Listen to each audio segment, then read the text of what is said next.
Thank you, Miss. Thank you, thank you, thank you.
Welcome, everybody. Would you stand and join me saying the Pledge of Allegiance?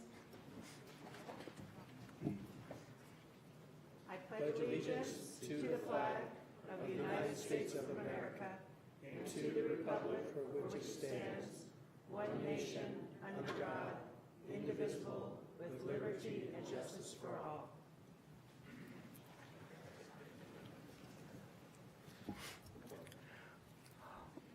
Roll call, Luis Gonzalez.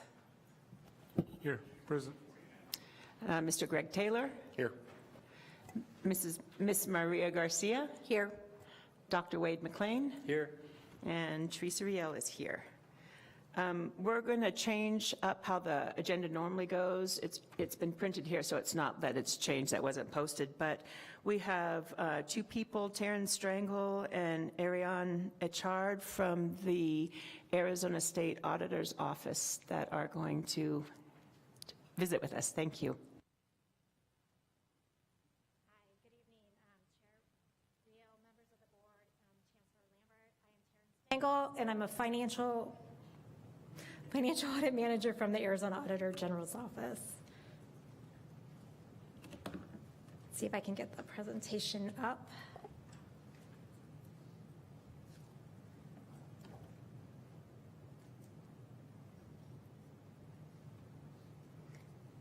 Thank you for inviting our office to join your regular meeting today to present our audit results and findings from the Pima County Community College District. Joining me today is Ariane Echard, Financial Service Audit Senior, who assisted on the audit.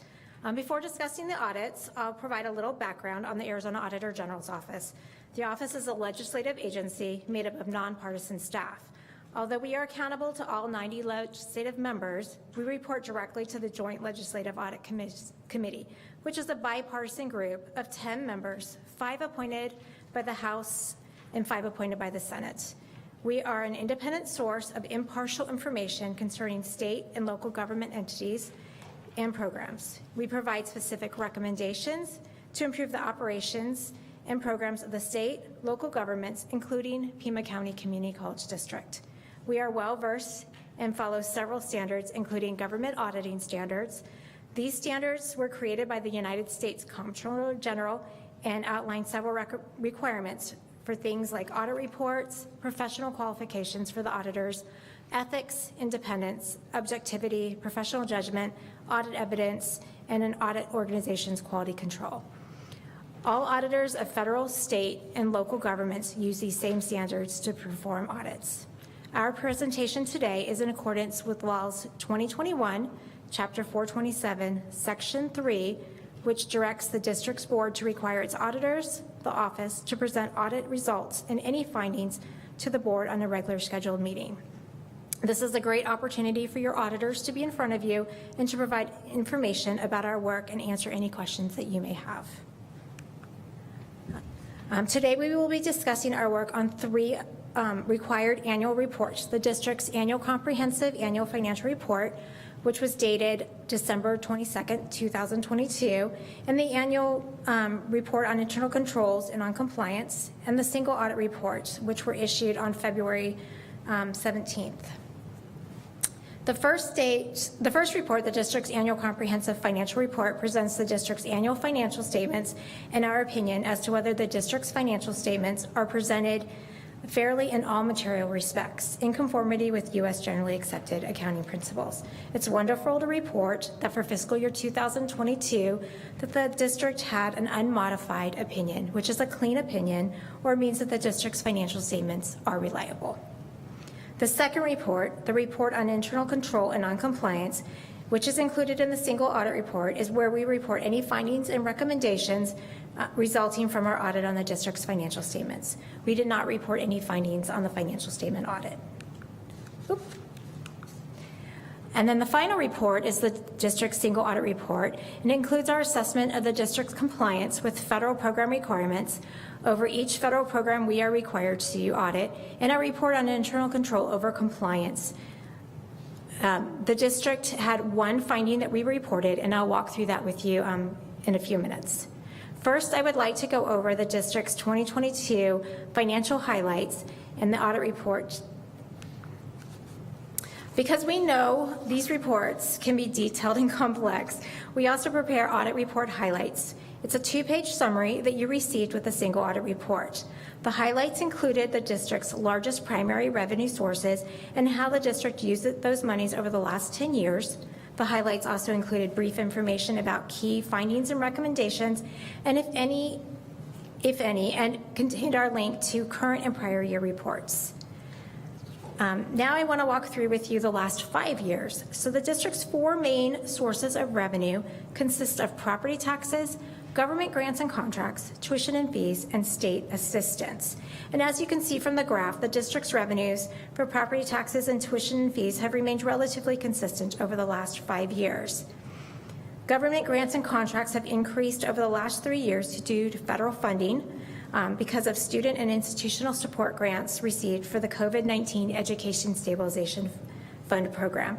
State assistance has also increased because the district has received distributions beginning in 2021 for the state's Smart and Safe Arizona Fund, which is Prop 207, and additional funding for STEM. From the graph, you can see that the district's 4 primary expense purposes consist of instruction, institutional support, scholarships, and student services. Most expenses have remained relatively consistent with slight increases or decreases. However, in fiscal year 2022, institutional support and scholarship expenses increased by $13.4 million and $9.4 million respectively from the prior fiscal year. This was primarily due to increased institutional and student aid expenses that were funded through the COVID-19 Educational Stabilization Fund program. We also have a highlight that shows the total revenues, expenses, and net position for the last 5 fiscal years. On this slide, you'll see that the black line also demonstrates the net position has increased every year since 2018. More importantly, the district's overall net position increased $28.2 million from fiscal year 2021 to fiscal year 22 because our revenues have consistently exceeded our expenditures. Total net position for the district is $206.9 million at the end of June 30th, 2022. It is important to note, though, that not all of that net position is considered spendable. A portion of that, $106.3 million, is the balance for invested in capital projects. There's $65.9 million that is restricted for capital projects, debt service, and grants and contracts, with the remaining $34.6 million as unrestricted. We'd also like to highlight for you some federal expenditures for the last 5 fiscal years. Although the district has received grants from 11 federal agencies during fiscal year 2022, you can see from the table, federal expenditures were almost entirely from the U.S. Department of Education, which comprised of 97.5% of the total federal expenditures. The 2 largest U.S. Department of Education programs were the COVID-19 Education Stabilization Fund program, which consisted of both student and institutional grants totaling $43.6 million, and then the Student Financial Assistance Cluster totaling $35.6 million. You can also see that there were significant increases in federal expenditures totaling $24.9 million between fiscal year 2021 and 2022.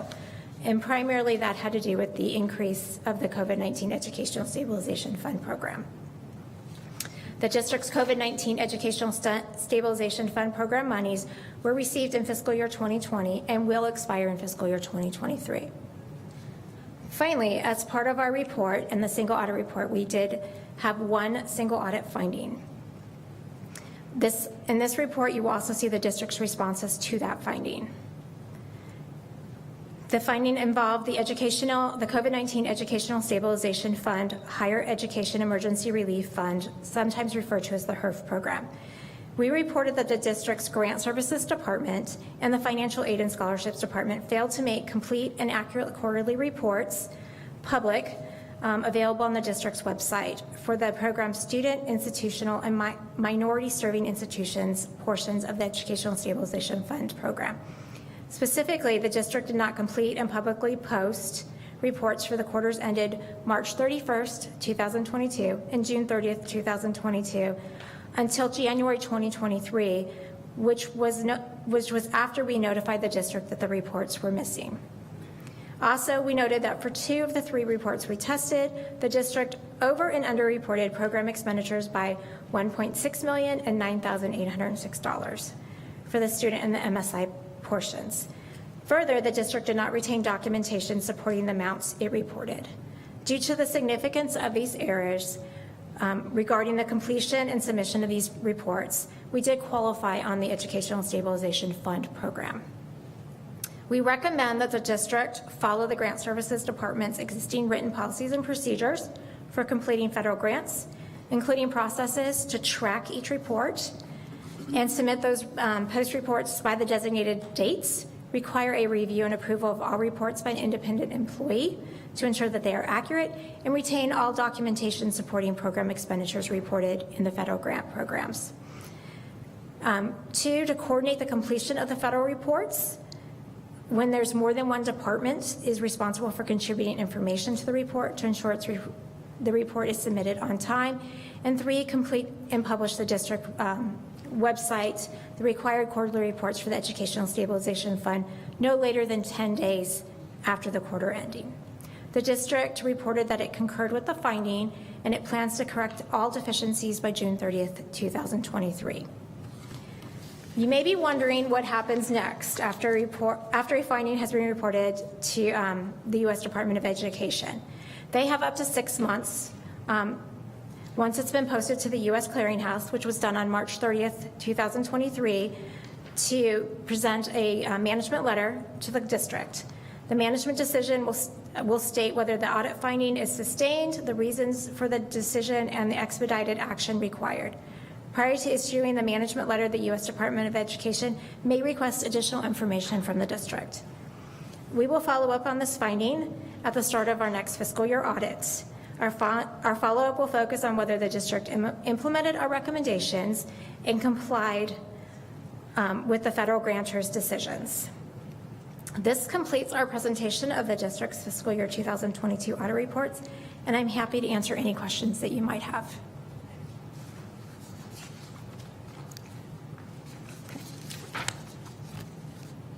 Yes. I have a question. So were reasons given to you as to why they weren't complied with? Chair Rial, Member Garcia, my understanding is it was just a really complicated program that was done really super quick. And I know Dr. Beek probably could answer that better than I could. But it's a very complicated program, and it was a lot of changes that were going on in those requirements. And so that was our understanding, is just lack of coordination between those departments. Thank you. You're welcome. Is there anything else I can answer? Thank you so much. Safe drive home. Thank you. I'll be heading back to Phoenix. I do want to personally say thank you to Chair Rial and the rest of the governing board, Dr. Lambert. We have a great working relationship with your district and all of its employees, and we really do appreciate that. So thank you for your time. Thank you. Okay, now we're going to move to the next section of the agenda, public comment call to the audience. And we have quite a few people registered to speak, so we're just going to go through the list. First, we're going to have Francesca James Hernandez.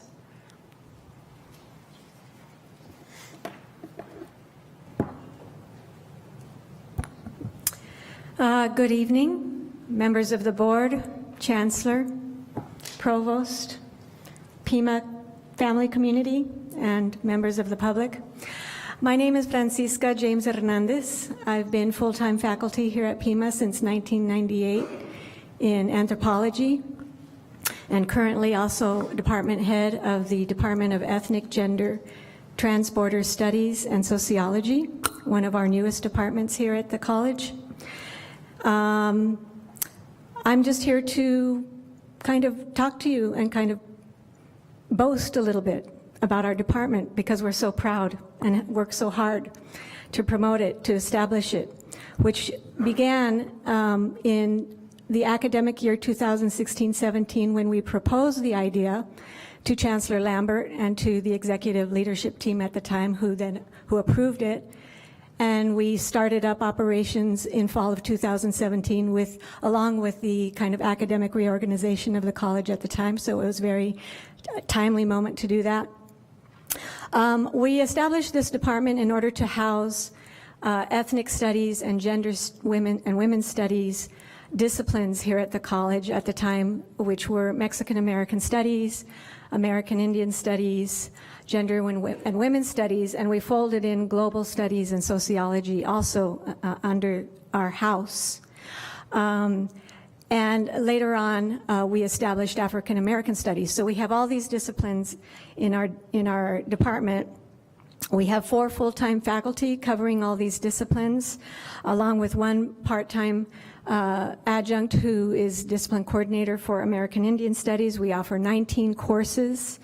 And we established and proposed this department in order to create a very clear and accessible identity for these different ethnic studies and gender and women's studies disciplines, which did not exist before for a number of reasons. And also to professionalize all of these disciplines at Pima according to industry standards and best practices. Is that the time I have left? Oh my goodness, okay.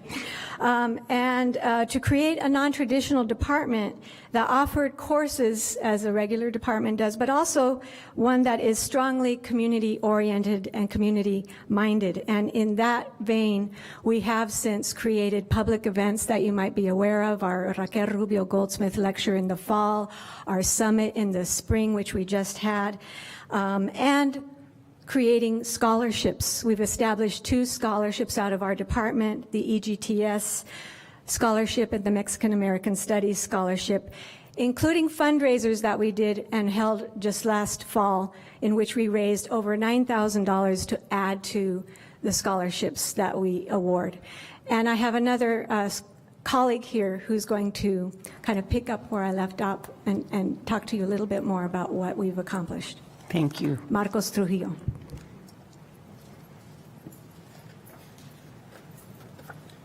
Good evening, everybody, board members, Dolores, hello. My name is Marcos Guerrero Trujillo. My pronouns are they, them, and I teach for Sociology and Gender and Women's Studies in the Ethnic, Gender, Transborder Studies and Sociology Department. I wanted to highlight our recent community cultural event that we did, which is our annual, and this year was our 7th annual EGTS Summit. Our most recent faculty hire in Ethnic, Gender, Transborder Studies, Elizabeth Gaxiola, was hired last year as a full-time employee, and she represents not only somebody with a split position between AIS and Mexican American Studies, but she's the first faculty member who's been hired specifically to teach Mexican American Studies in the institution, and we're so grateful and proud of what she's been doing.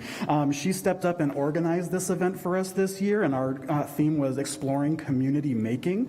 We were able to bring Felicia Montes, who, if you're on social media, she has a wonderful community cultural group called Mujeres de Maíz, and they're a cultural community activist and art group, and her presentation was about making community, and that was really the theme of our event. And so we had 3 panels. Each of these panels included Pima students participating, Pima personnel, in addition to community members from local organizations and art groups.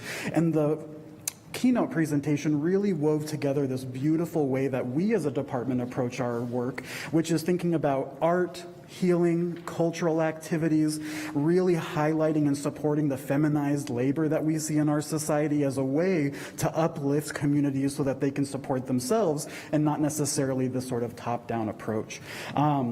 At the event, we also had our first EGTS graduate return so she could do a small presentation for us.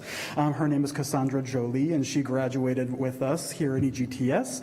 And this last year, she just graduated at U of A with a degree in sociology and gender and women's studies. So we're incredibly proud of not only the faculty that we have, but we really are so honored to be engaging and producing cool students, people who are engaged with our community and willing to come back and support this institution, and encouraging other students to follow in their footsteps.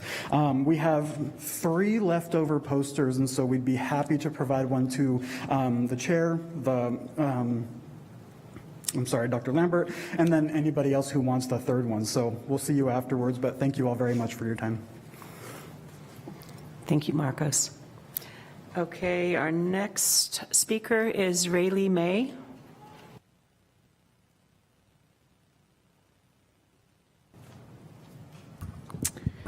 Members of the board, Chancellor Lambert, hello, my name is Rayleigh May. I am the coordinator of the Vail Early College, the Vail School District's concurrent enrollment program housed at Pima East Campus.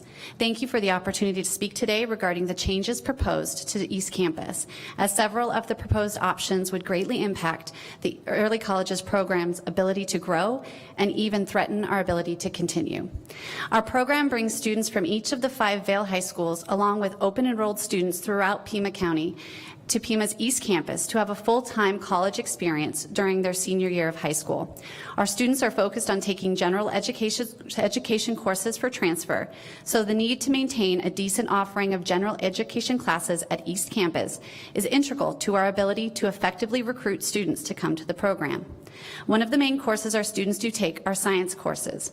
The repurposing of all the science rooms in option 1 of the East Campus renovation plan would prevent at least 67% of our incoming cohort from taking the science classes they have already enrolled in for the fall. Changes that lead to a decrease in general education offerings may cause students to make the unfortunate decision to not participate in the Vail Early College and in turn not come to Pima at all.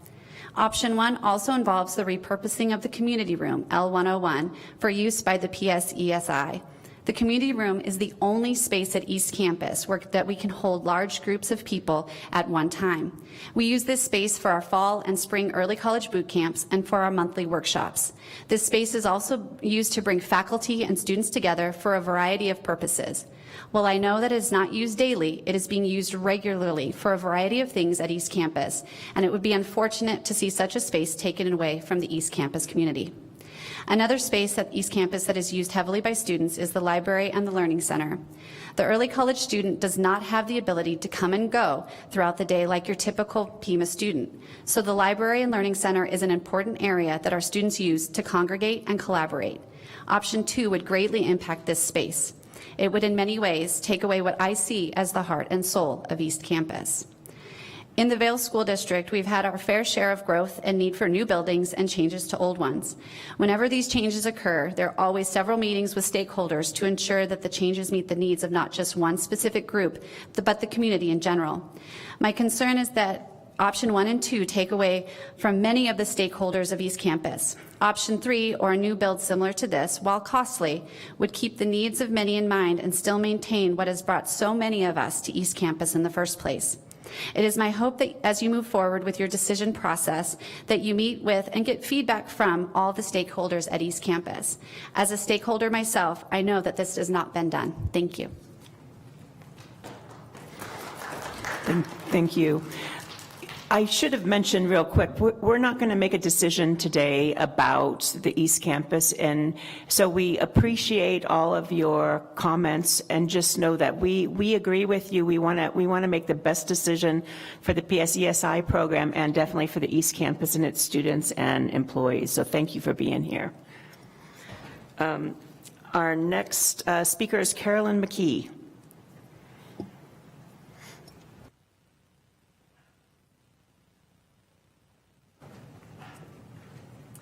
Hello, thank you for saying that, Chair Rial. I think you might get a couple more advocating for East Campus tonight for posterity. So good evening, Chair Rial, board members, Chancellor Lambert, and colleagues. My name is Carolyn McKee, and I am the Assistant Program Manager of the East Campus Learning Center. I want to start by saying thank you to the members of the board who advocated for incorporating stakeholders early on in the discussions about the proposed changes to East Campus. I'm here to advocate for the cost and student experience and success that reduction in Learning Center, library, and student services would result in. The data that we have from these departments' leadership cite 64,506 visits to the library and the Learning Center Commons between July of 2022 and April of this year. Those visits have led to 5,148 checkouts of library material and 10,224 hours of Learning Center use by 7,506 student visits to the Learning Center specifically. But in order to bring that data to life, I really want to tell you about the people that animate those numbers and how they activate our commons as more than just a study space. During our busiest hours of the day, the Learning Center tables are filled, a pleasant hum of students working together, tutors bouncing from table to table. It's not a quiet place, it is a space buzzing with engagement. Students take breaks from homeworks to commune over games of chess, keeping their minds sharp through play. The cybersecurity students show me a massive stack of board games they're checking out from the library for Thursday game night at the cyber range, a routine they're religiously devoted to. Anatomy students spread out biology models on a table, a mark of kinesthetic learning. A math class set up a scavenger hunt in the library, and when their class was over, I watched almost every single student immediately check into the Learning Center to meet with their embedded tutor. Faculty sit amongst the commons because they know that they have a better chance of meeting with students here rather than in their offices.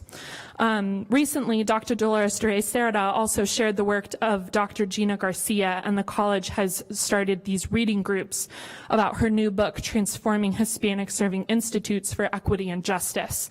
The theme of Dr. Garcia's work is what it means to be an HSI beyond enrollment and graduation numbers, but how to genuinely service Hispanic and Latinx students, emphasizing that opportunities for community engagement and a sense of belonging is an important piece of being an HSI. The Commons provide this sense of belonging, community, and enriched learning. By reducing the space and atmosphere of an active learning environment, students will lose that sense that their belonging matters and that their experience matters. As we consider how to benefit students in the college as a whole, I hope there is a process that will incorporate an equitable representation of voices, including students, staff, and faculty, as well as transparency throughout the change. Thank you. Thank you, Carolyn. Next up is Ed Arriaga.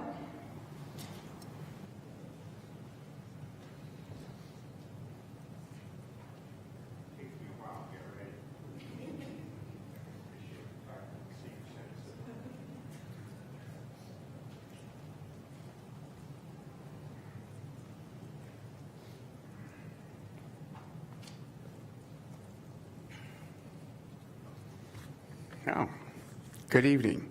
Good evening, board members and Chancellor Dr. Lambert. My name is Ed Arriaga. I'm an adjunct on the East Campus for the last 12 years, but affiliated with the East Campus since 2002. I'm here today to share some thoughts regarding the future of the East Campus. It has come to our attention that there is a proposal to significantly reduce the Learning Center, the library, and Student Service Support Center's footprints to make room for the PSCI School of Public Safety move from the 29th Street location. I support the move, but not at the expense of the East Campus. I believe that with some more planning and input from the East Campus stakeholders, this can be accommodated in a very positive way.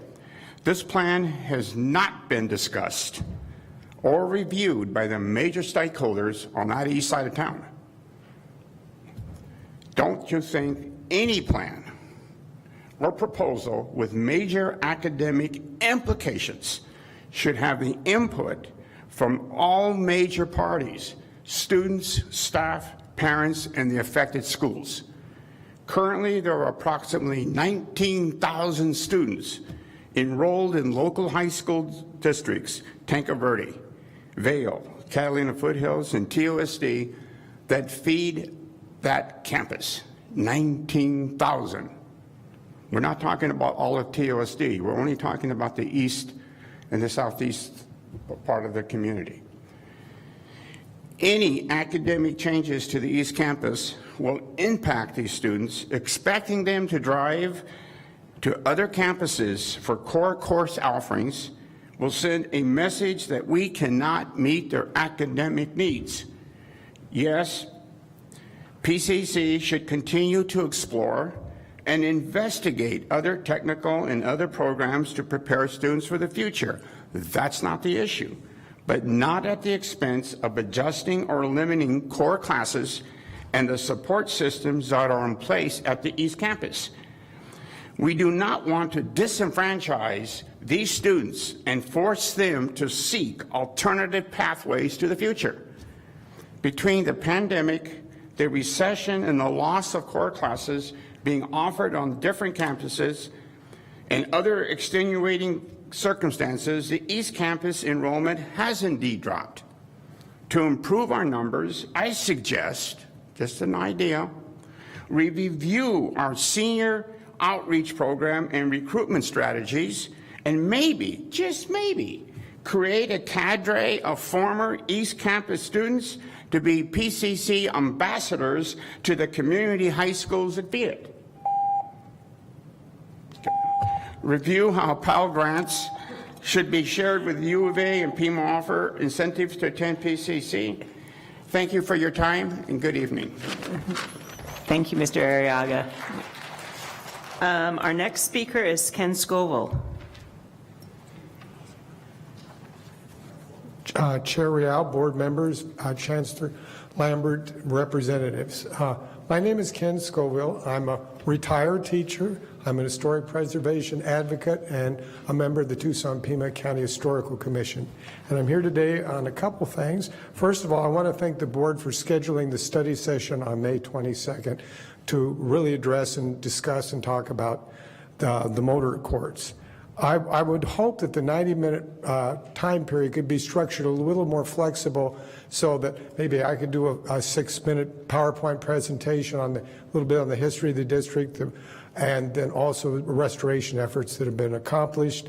That the Oracle Road Advisory Board, that issue that I was involved with, that have someone from the city present and give you an update and what they've accomplished. And I know, I guess, Thrive on 05 you're familiar with, but have somebody there also with this, so that we would get a good foundation and background for all of this, so you get a better context for the motor courts that are there, and then individual presentations. And I know there's several other, we had our monthly meeting for the commission today, and I know there's several people on the commission that want to come and present on the 22nd, and you'll probably get a letter or something from the commission also about this.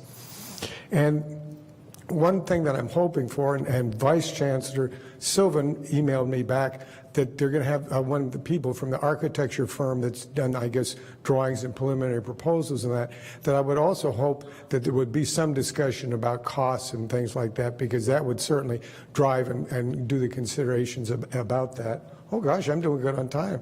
But I want to just give you one example of how things can really work out differently than when you might first think about. The Tucson Inn, and I was there for the sign relighting and all of this, that is probably the most loved and recognized sign in all of Tucson.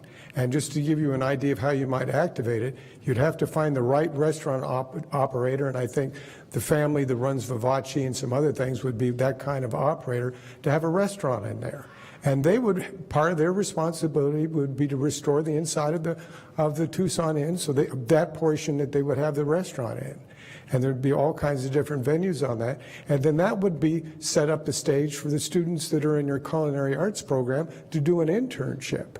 And that and very quickly, that would become a very popular venue for students, people in the community, because downtown's about, which I was involved with for a lot of years, downtown's about finished out. And so that Miracle Mile area is the next one logical area that's going to get redevelopment. And just in the last few minutes that we have, you'd want to make sure that it would have a theme for the city of gastronomy. There's a huge project going on Broadway and the Sunshine Mile dealing with the city of gastronomy. And my last 10 minutes would be that so many areas have been revitalized through historic preservation. So thank you very much. Thank you. And can we look forward, and we would appreciate you sharing the information about our meeting to other people and have them go onto the website and sign up to speak too. So that way we know we'll have plenty of time for everybody who has information and knowledge to share with us. Thank you. Our next speaker, Alexander Hassel. Is Alexander, are you online, Alexander?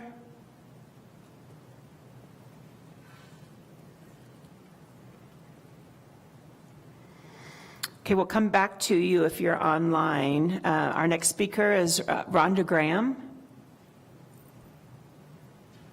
I wonder if we're connected to the internet.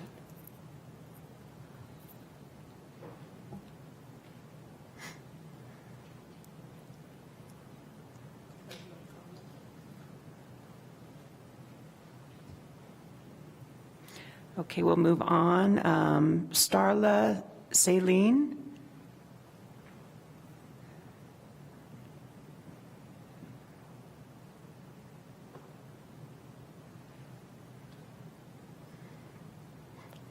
I'll just read her comment real quick. Hello, as a former graduate of PCC's veterinary technology program, one of the best programs available in the state, it would be a great disservice to this outstanding program to take away any current resources. I strongly feel option 3 is a must. Okay, next person on the list, Michaela Hayes.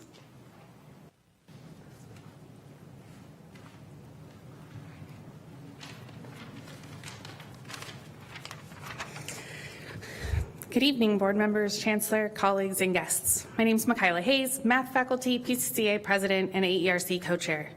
Pima's mission is to empower every learner every day for every goal. Further, Pima encourages employees to have frank, open conversations and give each other the benefit of the doubt, act earnestly, ethically, and value integrity in everything we do, and challenge our processes, assumptions, and the status quo to remove barriers and find more efficient ways to operate. Further, HLC Criteria 5A states, through its administrative structures and collaborative processes, the institution's leadership demonstrates that it is effective and enables the institution to fulfill its mission. The passion of PCC employees is amazing. As we head into finals, we're in the last stretch of the semester, a rewarding and exhausting time of year. Just this last week, I've been in meetings discussing college policies and procedures, plans for next year, and more, where faculty and staff are engaged in setting the stage for next semester. It's great to see what can be created when employees work with collaborative leaders who seek input, empower employees to speak up, take risks, challenge assumptions, and make sure operations are effective. The concern I bring forward today is that though the words on our webpage and the personal philosophy of some administrators center around collaboration and transparency, structures at the college still exist that leave employees feeling unheard or undervalued. This board has shown an understanding of the need for collaboration and the value of involving stakeholders in decisions that affect them. I want to thank you for asking to hear the voices of employees affected by upcoming large decisions, and I ask that you continue to expect this level of collaboration and transparency. I was surprised to hear a proposal from administration last month that would result in reducing current course offerings and services to make room for a program to move to East Campus. I'm unclear how this proposal would have been a net positive for the college and why it was presented, even if it was only one of a few options. The fact that potentially affected employees had not yet heard anything about this is outrageous to me. I see the proposal has been changed for tonight, but the feelings of unease and being undervalued remain. Another structure where employees have felt unheard is the Office of Dispute Resolution and its position within the college. ODR was created as a way for employees, students, and community to speak up when something's not right, particularly with administration at that time of creation. Now, ODR seems to be acting as the investigative arm of HR rather than an independent outside office. And I've heard more than a few employees express that bringing concerns to ODR is either pointless or may put them at risk. If employees feel ODR cannot be impartial or cannot help resolve concerns, how can it be effective? In this case, perception must be viewed as the reality, and we need to recognize that our system is not set up to support employee voices. One tangible way the board can support employees is to continue with proposed changes to BP 1.25. I understand that the BP will now go through internal processes, resulting in delayed approval until fall, as some groups do not meet over summer. And I support the inclusion of stakeholders, but I ask that you not let the intentions behind your changes be derailed. The governing board, being the ultimate authority for policy changes, is a structural adjustment that PCCEA views as a critical way to ensure that employee voices and shared governance are valued, aligning our practices to HLC criteria and PCC's mission and values. Thank you so much. Thank you, Michaela. Next on our list, Carla Lomana.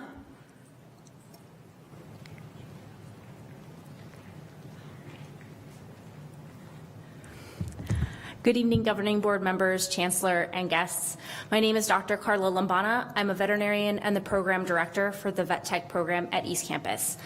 Since joining the college in 2020, I have been overwhelmed by the dedicated, supportive, and impactful East Campus community, and I'm absolutely thrilled about the idea of moving PSESI and want to ensure that those learners are supported just as mine are. I am worried about the options presented at the study session on April 24th. Options like option 1 would have PSESI overtake E7 and all science labs. Eliminating science courses would have a devastating impact on learners, especially on my particular students. The Vet Tech program remains one of the most popular and most competitive programs at the college. Our program is complete and immersive, and the success of the learners really originates from our innovative faculty. I'm so very proud of my Vet Tech faculty who give our learners such a competitive edge in the workforce. Our faculty are even gaining national attention, with Sarah Mackey being awarded as a Teaching and Excellence Award by the AVTE in 2022, and her clinical pathology course is also gaining national attention. Her course masterfully guides learners in the essentials of microbiology, but what is really clinically applicable for vet tech students.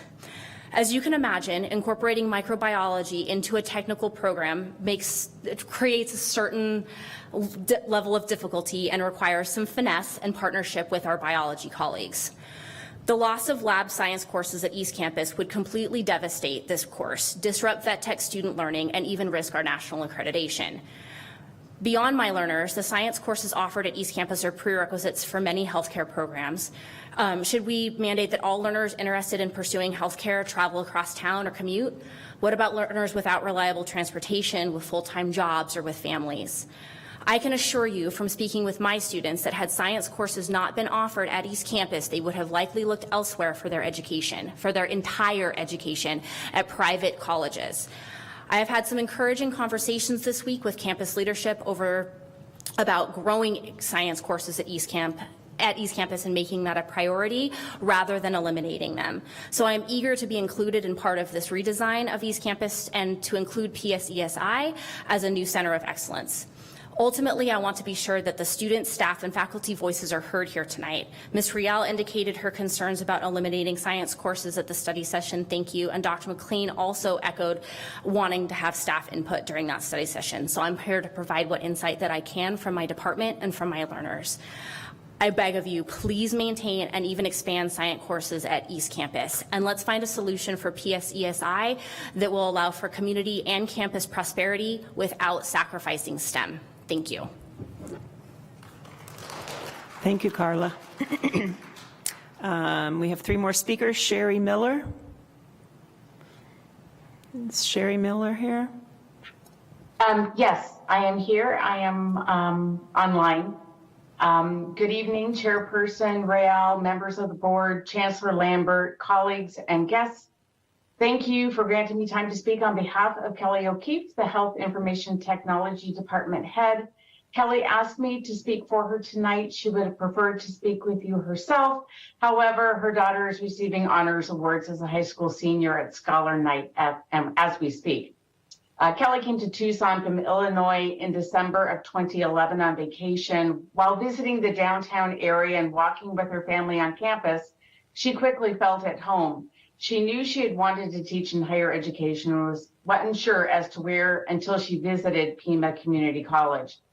She and her family made the decision to move to Tucson in the summer of 2012. Kelly was certified and hired as an adjunct faculty member starting in January 2013 and quickly became a provisional full-time faculty member in 2013, a regular full-time faculty member in 2014, and then the department head of HIT in 2020.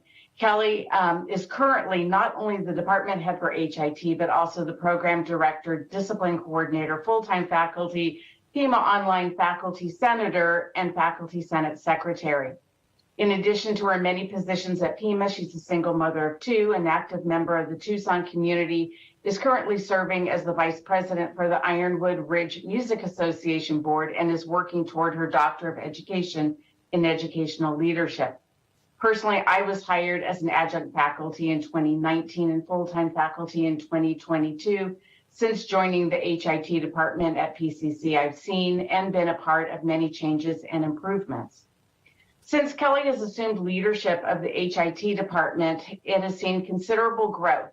Student enrollment has increased by 55%. Health information technology is a department in the Pima Online and the Business IT division, and receives great support from both deans, Josie Milliken and James Craig.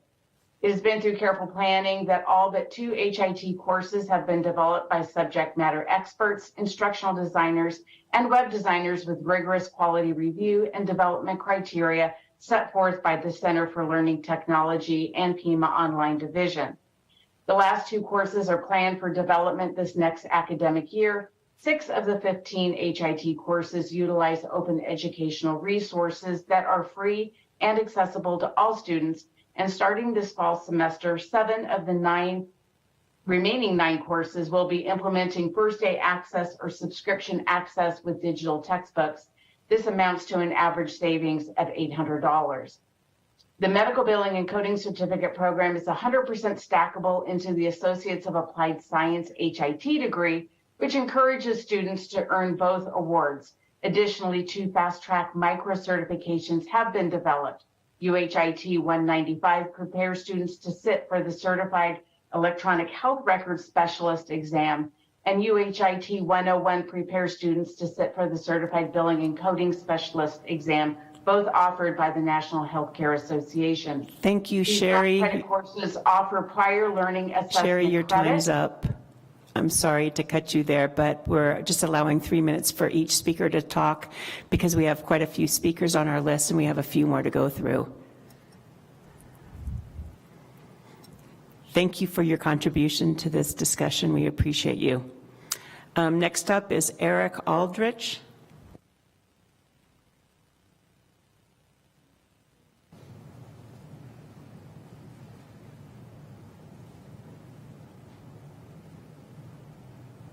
Hello? Hi, Eric. Hi, Eric. Hi, can you hear me? We can, thank you. You have 3 great. minutes. I'll get going. Hello, I'm Dr. Eric Aldrich. I'm English faculty, but tonight I'm here representing the interdisciplinary committee supporting the Climate Action and Sustainability Plan. Our group consists of faculty from science, social sciences, humanities, trades, adult education, as well as the Dean of Sciences and the Sustainability Director, Phil Berry. As we're nearing the end of the year, I thought it would be a good time to share our efforts and actions throughout 2022 and 2023. In the fall, we welcomed Sustainability Director Phil Berry to the college. He brings a wealth of information and expertise to his position. Members of our group presented at the 10 West conference on the PCC sponsored day for sustainability. As a group, we have reviewed our climate and sustainability related curriculum and researched what is being taught at other colleges and universities, including meeting with faculty from the U of A and Maricopa Community College. We've created a new full-time faculty position dedicated to sustainability and convened a committee to conduct a hiring, the results of which will be announced soon. We held a successful teach-in for climate justice featuring PCC faculty presentations, student research posters, and a keynote address from the Climate Assessment for the Southwest, Dr. Dan Ferguson. The Teaching and Learning Center created a sustainability fellow position, which is now held by physics and astronomy professor Dr. Maria Pereira. We may also create a fellow position within the Office of Sustainability to further support work on the Climate Action and Sustainability Plan. We've made connections with local groups like Watershed Management and Sky Island Alliance. We've mapped out a lot of the work towards a program in sustainability, such as a sustainability-focused AJAC pathway and or a certificate. Last month, we conducted a student survey about climate and educational needs that demonstrated significant interest in climate education among students. The majority of the responding students believe that climate change is primarily resulting from human activities. They're very concerned, and they think we should work to reverse it. They believe they have a good understanding of climate change and adaptation, but the majority is not familiar with PCC environmental efforts. Though 75% of respondents answered that they would be somewhat or very interested to participate in PCC environment-related activities or take a related class as general education. So we have work to do, and we're excited to do it. Each task is an opportunity to move toward a more sustainable college. And so I'd like to just close with a little food for thought as we think about our sustainable future. Our group has discussed how we can make college events such as All College Day sustainable and Phil Berry created a very informative and doable outline for how we can move towards sustainable events. Some of his suggestions include choosing event locations with sustainable architecture and fair wages, as well as eliminating plastic waste. We know that on All College Day, we tend to get things like plastic water bottles, polyester t-shirts, there are balloons, there are food utensils of different types, and all that sort of amasses to a fair amount of waste. One of the ideas that we might do instead of just buying plastic items would be to use some of our own resources, like our manufacturing facilities, to produce sustainable items while also creating learning opportunities for students. We may also just choose to forego swag altogether at some of our events, which would help draw focus to sustainability and highlight climate as a college priority. Thank you, Eric. Thank you. Your time's up. We appreciate your comments, and we look forward to seeing these sustainable events. I think that's a great idea. So thanks for sharing that with us. The college definitely wants to make our impact too. So we'll work alongside with you and your group. Sarah Mackey.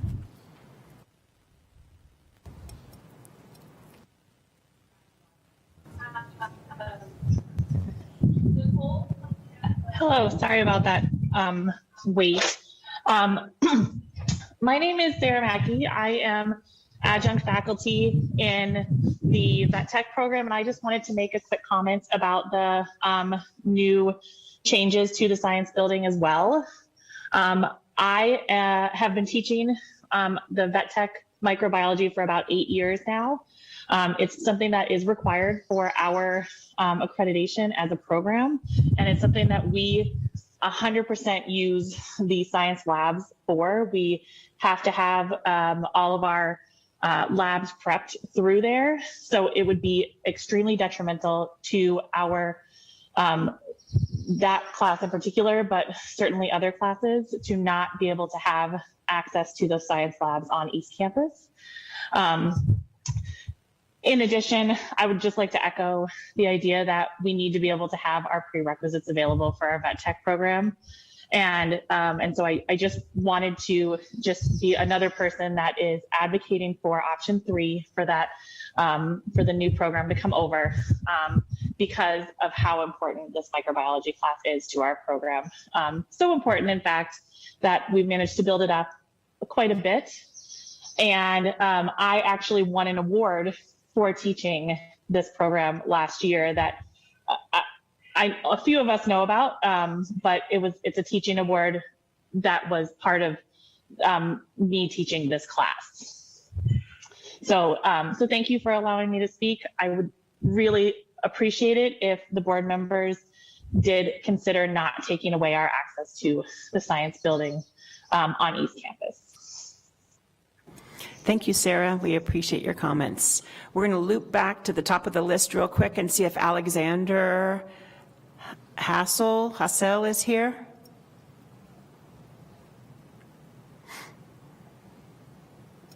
What about Rhonda Graham?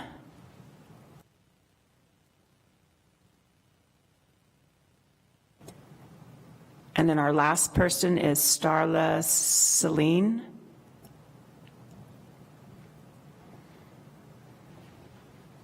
Okay, I guess that's the end of call of the audience. Thanks everybody so much. You're more than welcome to stay at this lovely, interesting meeting because there's all sorts of cool stuff happening, or we'll see you next time when there's something that you have to share with the board. Thank you for your attendance. Moving on. Real.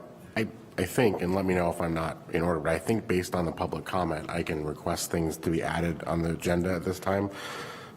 That is correct. Okay, so I'd like us to take up, I know you just walked out, but I'd like us to take up Ken's offer and add to the May 22nd agenda an opportunity for some of those community stakeholders that are around those hotel properties to do a more thorough presentation than what just the public comment might allow. At least for my sake, I want to understand not only what impact it would have on student learning and the college's mission, but what impact our decision might have on the surrounding community and the expectations of the development of that region.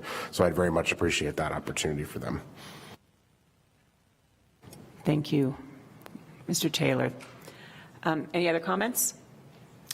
Okay, moving on to our board members' comments. Dr. McLean, do you have anything you'd like to share? I do. Am I going to get the same red dot? I think light? so. I'll give it to you. You usually do. My wife and I had an opportunity to visit the West Campus, the Simulation Center and Nursing Skills Lab, and it was quite interesting. I want to thank the foundation, Marcy, and the staff and the faculty there for the tour. We visited radiology, respiratory, dental sciences, medical technology, and the young people that were in the nursing program almost had an opportunity to do CPR on me, because we were watching them work on, I don't know if it was a mannequin or a robot or what it was, and we were enjoying it quite a bit until it winked at me. That was enough. That was enough. My fellow board members and I had an opportunity to go to the Arizona Association of Community Colleges of Trustees, and the director of that organization is here with us tonight, Dr. David Borofsky, sitting in the back row. Hi, David. Thanks for coming. And we had gained a little more insight into the Higher Learning Commission's criteria on the kinds of things that this community college has to do in order to continue our accreditation. It was very interesting. One of the highlights of the month was attending the Greater Tucson Leadership Banquet, in which our chancellor was honored as Tucson Man of the Year. It was a wonderful occasion. Congratulations, sir. My wife and I put on our Hawaiian shirts and shorts and flip-flops and went to the West Campus to the car show one Saturday morning. And after we got done with the car show, we wandered over to the automotive campus and had a tour of the facility by Department Head Skylar Webb, who didn't know I was on the board. I was just one of the guys that looked at antique cars, and it was fascinating. And the questions that those men asked him were far different to the kinds of questions that we might ask as a faculty or board members things, and he did an excellent job answering those questions. I did attend telephonically the Pima College HR Advisory Committee meeting, and I'm sad to say we didn't have a quorum, so we didn't get anything done other than got an update on the information. And I've said it before that if these committees aren't functioning, then there's no need to have them. So we're in the process of reviewing whether or not those standing committees should exist. I was a date with my wife at the 75th anniversary dinner of the Tucson Airport Authority. She's a board emeritus on that. And I happened to sit next to the state representative of the Federal Aviation Administration, who was there doing whatever he does. And it was interesting to note that he knew all about our aviation program. And that's just very impressive when you talk to somebody at the federal level. Oh yeah, I know about that program. And we were at the Pima Air and Space Museum at the time, and it was just a wonderful experience. And it seems like every place I go, somebody knows something about Pima College, and it's positive. So for those of you that are faculty, staff, and administration, you should all pat yourself on the back. And we all attended the advanced manufacturing building presentations, a keynote address by the chancellor, and then a keynote address by the president CEO of Snap-on Tools, which was a very good presentation. And then we all got a cup of coffee and we got to cut the ribbon. But what a wonderful facility, what a wonderful experience, and just makes me proud to be a member of this organization. Thank you. Thank you, Dr. McLean. Ms. Maria Garcia. Well, first of all,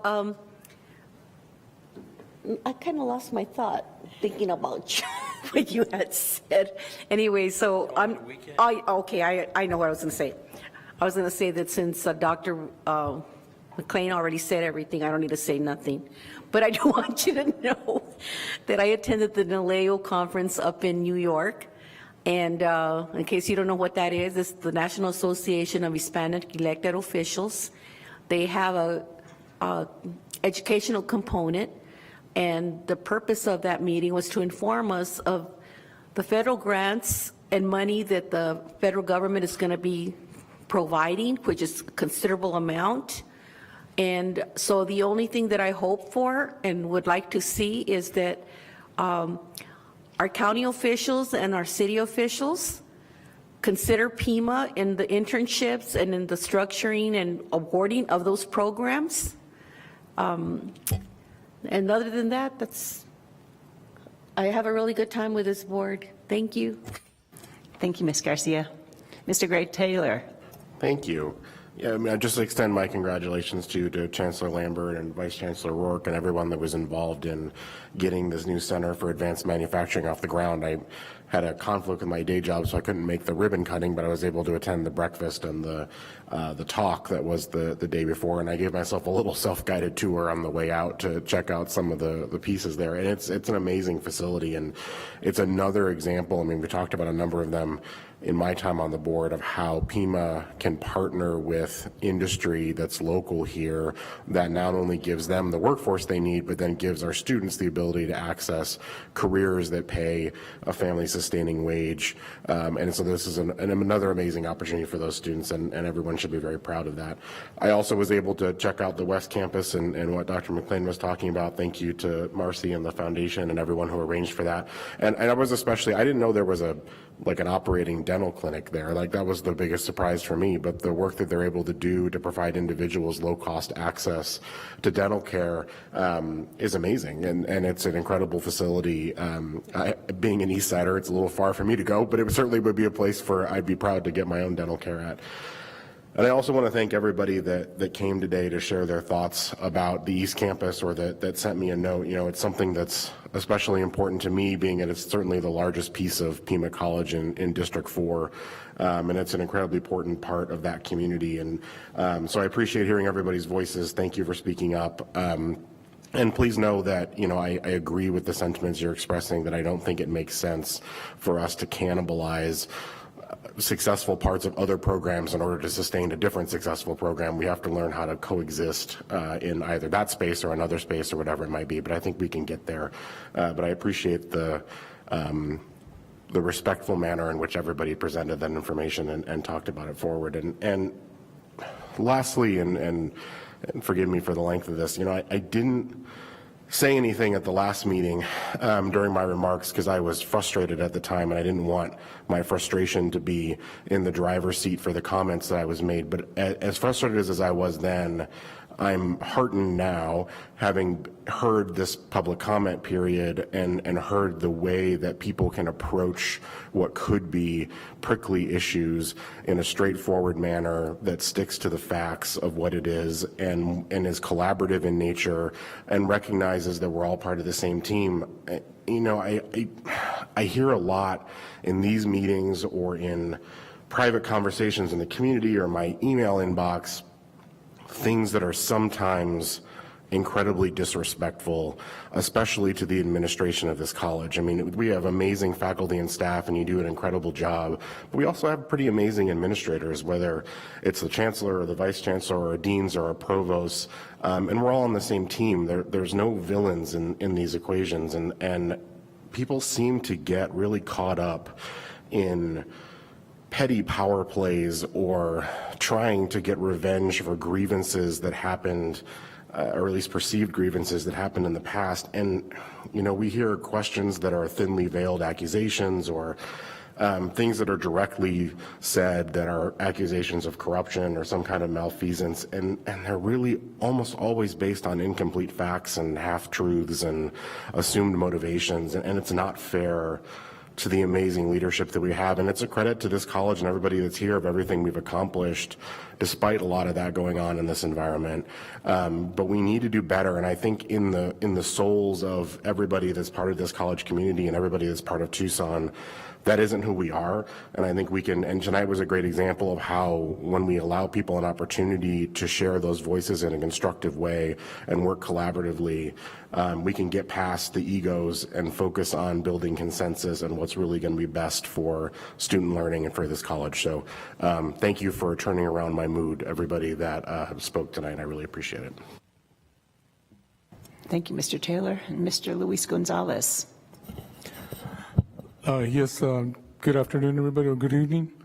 I just had a couple of comments, nothing major, but I also did attend the event that we just had in reference to the Advanced Manufacturing Center facility. While I was there was a lot of people and some young people there too. But what went onto my mind when I was up there in the second floor, the view that building provides, it's spectacular. All I can say is the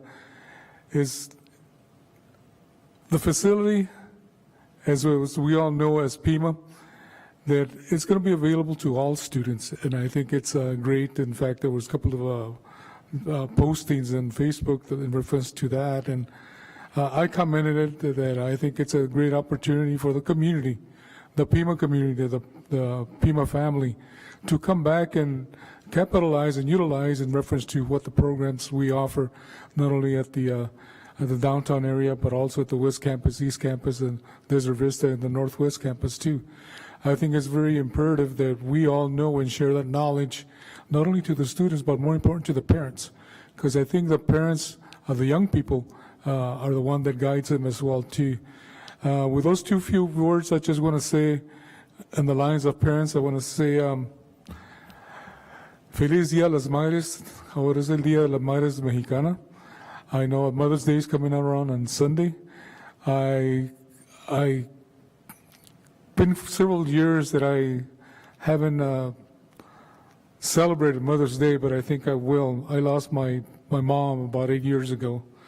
So I think it's time. I visit her every now and then when I go to the Phoenix area, visit the cemetery out there. But in closing, I just want to say, Feliz Día de las Madres, and you are the moms, and they really keep the family together, and they play a vital role in reference to the guidance, the nurturing of all students that are going to be coming to Pima College. Thank you.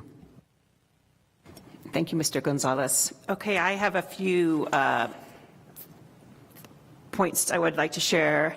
I wrote them down so I remembered them all. First of all, this is Teacher Appreciation Week this week, and I just want to say thank you to all of the teachers in Southern Arizona, not just the people at Pima Community College, because without this whole family of people educating youngsters, we wouldn't have really the necessity for a community college. So I'm so thankful for the K through 12 teachers. Also, I see a lot of educators in this group. In fact, even a lot of our administrators are educators or have been educators or teach a class occasionally. So to all of you, I also want to say thank you so much. I'm amazed that we've arrived at the end of the semester.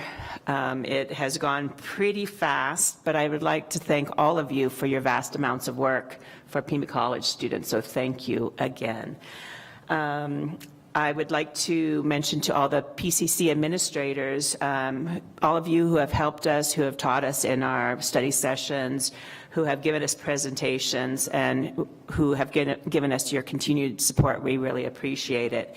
It may seem like we're hassling you when we ask questions, and I know I will be better about asking them nicer myself.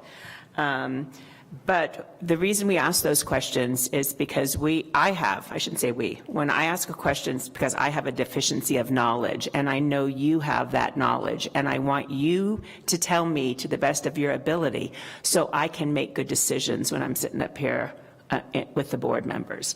So thank you so much. And the last thing for all you administrators, thank you so much for coming to our board meetings. If it wasn't for you, we would have an empty audience most of the time. So I know it might not be your funnest thing in the week, but we do appreciate you being here.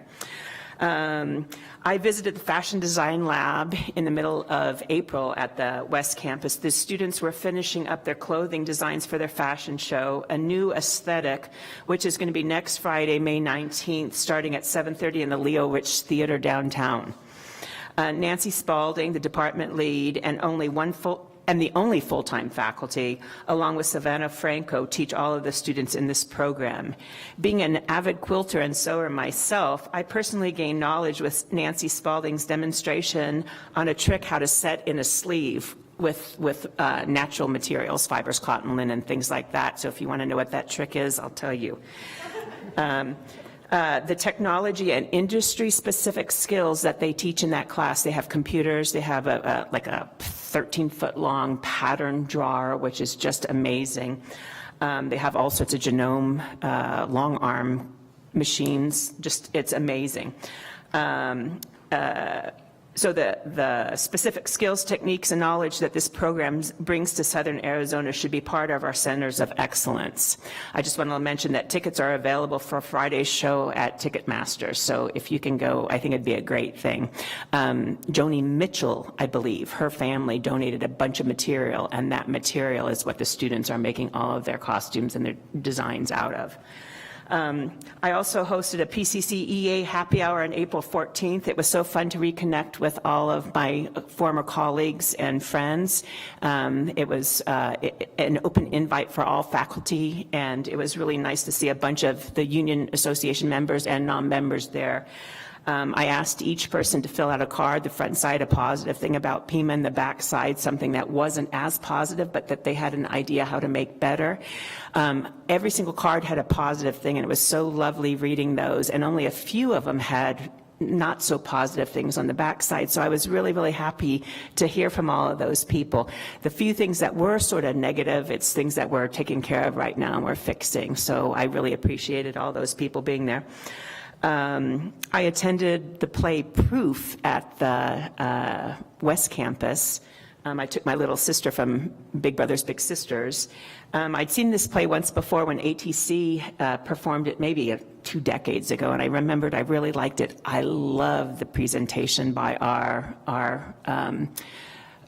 play theater department. If you have a chance to go see Pima Community College plays, if they are of that caliber and that quality, I'm sure it's well worth it every time. You're this close to the actors and actresses in that black box theater, so it was absolutely amazing. When they would, screech or yell, you could feel their energy. It was just amazing. So the faculty, staff, and students of that production should definitely be commended. It was a great, great job. I also attended PCC's 7th Annual Ethnic, Gender, and Transborder Studies with the Sociology Department at the downtown campus a couple of weeks ago. Francesca and Marcos talked about that a little earlier. I just wanted to say I was so impressed by our former PC students who are doing great things. The panels that they talked about, they had people that had been in our programs that were doing things in the community, and every panel I just thought, God, I need to step up. Some of the things that these people were doing, it was just absolutely amazing. I told Francesca that I was going to take a class or so next year, and I just want to make sure with the chancellor that that's okay that I register for a class. I'm just joking. It might not be next semester, but sometime in the future. This summit occurs every single year, so I would encourage, when you hear about it, sign up and attend. There were a lot of people. It was amazing, and I just want to say thanks to Dr. Dolores because her area in the provost department has supported it, I think, for every year, is what I remember hearing. 2 weeks ago, I was invited to meet with the business leaders at the Tucson Metro Chamber. We actually met yesterday. I thought we would be talking about current happenings at the college, but they wanted to talk about Board Policy 1.25 that I had brought up at the board meeting on April 12th. I don't believe that any of Pima's committees or groups have seen it yet. I know that the AERC will be looking at it sometime within the next few days. But I was just really impressed, and I appreciated the Chamber's expediency in bringing that up and talking to me about it. And I just thought that that's really great that our business community is so interested in what is happening at the college that they would have put that time and energy to talk to me about the board policy. So I think that was really an amazing thing. Thank you to all faculty, staff, and administrators who sent me notes over the last couple of weeks about the positive things that are happening in your offices and classrooms. I appreciate that so greatly because it's like having Christmas when you open up your email and, you're going to have, bills and things like that. And then we have all of these wonderful notes from you all. So thank you again so much. I want to say specifically thank you to Chuck Becker. He's the East Campus librarian, and Chuck sent us 2 emails, one with a bunch of pictures and statistics about the East Campus, especially the library and the Student Learning Center, and a video. And I'm not sure if he prepared it just for us, but that was very, very nice. So thank you so much, Chuck. And lastly, I just want to say thank you to my fellow board members. This really is the greatest gig ever. And, I feel like all 5 of us are friends, and we have a common goal where we're working to do our best, even though I might not always be right. I'm trying to do my best for everybody at the college. And also thank you to Andrea, Gabi, and Angie in the Chancellor's office. Thank you so much for everything you do to keep us organized and sane.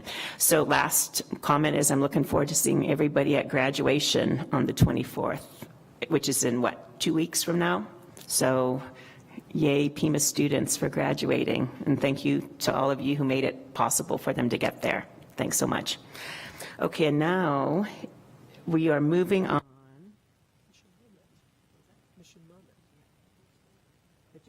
The Chancellor is going to share our introduction for the mission moment.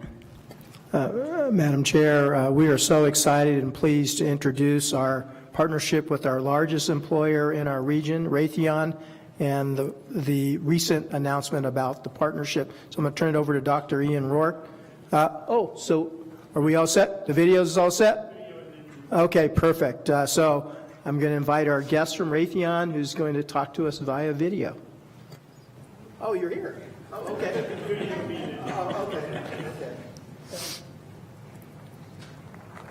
A new adventure between Pima Community College and Raytheon Missile and Defense shows a promising future for some Pima students. Papers were signed to start a 2-year apprentice program for those wishing to get into the information technology field. This is going to allow them an opportunity to potentially be working at Raytheon Missile and Defense, be receiving training here with Pima Community College, and getting paid all at the same time. And if they're successful at the end of 2 years, they will be a full-time Raytheon Missile and Defense employee.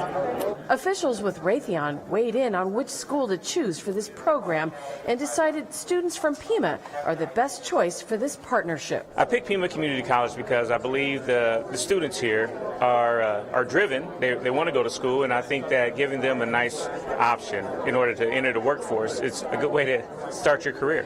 If anyone is interested in looking into this apprentice program, visit the Pima Community College website at pima.edu.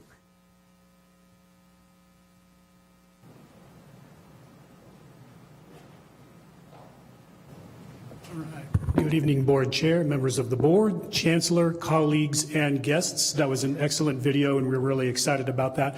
Before I introduce our special guest, who you saw on the video, I would like to thank the Chancellor and the Board and all the leadership, faculty, and staff of Pima for the visions of the Centers of Excellence that video was taken in the IT Cyber Center of Excellence. I'd like to thank Dean Jim Craig and his team for the outstanding IT cybersecurity program that serves as the foundation for the related technical instruction for this apprenticeship, and also Denise Kingman and Amanda Abens. Denise was in the video. Amanda Abens, Dean of Workforce Development, and Denise Kingman, Director of Employer Engagement Career Services, for their work with work-based learning and registered apprenticeship. And finally, none of this happens without fantastic community and business and industry partners.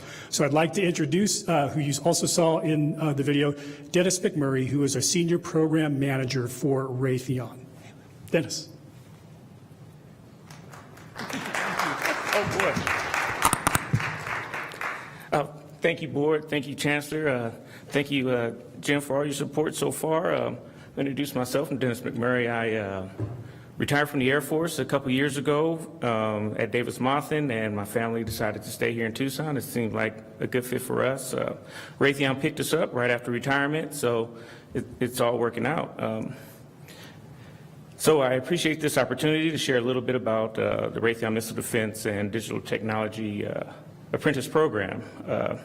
Project started in 2019, late 2019, and working with Denise, we were working really well together and making some headway. And then early 2020, COVID happens. Our organization had some organizational changes over at Raytheon, so we did a couple mergers and changing of people around. Once the dust settled, 2 years later, late 2022, Denise, well, she kept in contact with me throughout the years, but Denise, we were ready. I got the support of my leadership team, and we were able to really put some work in on this program. Denise really helped me with the curriculum and helped me develop that side. I worked with some of the SMEs in the area, on my side, to develop the learning process, the over-the-shoulder training that we're going to do.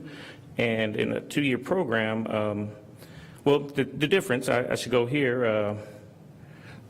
The difference is these system administrator roles, they require a 4-year degree in order to get started, or 4 years experience. And it's hard to get any experience if you don't have a degree, and if you don't have, if you can't afford to go to school. There's a lot of different things in there. So what we've done here is taking school and work and doing it at the same time concurrently. So we have, each of our students, our apprentice that we hire will work a minimum of 20 hours a week.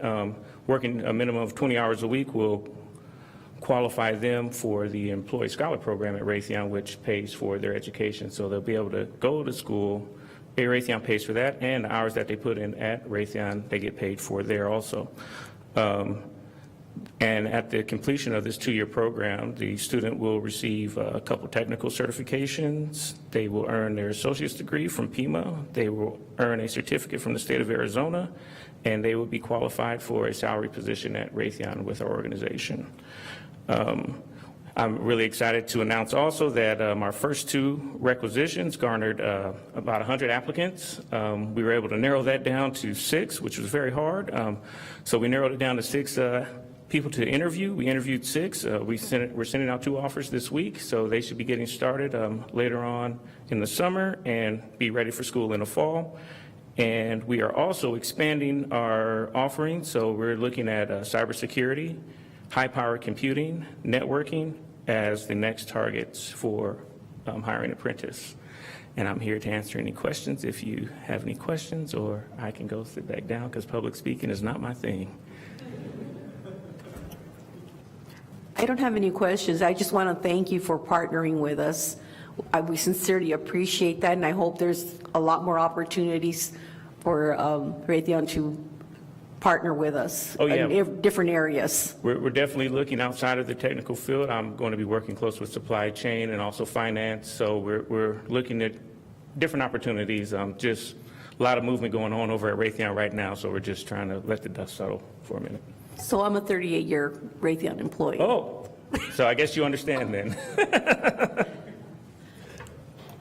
Also, well, individually, thank you for your service, but certainly thank you to Raytheon for your faith in the college and keep us in the loop as things evolve. Hopefully, like you said, there's opportunities for this to grow, and I think you'd certainly get support from us to see that grow and mature and enter into whatever area you think would be beneficial. I appreciate it. Thank you. All right. Well, thank you for your time, and I will find my seat. Thank you so much.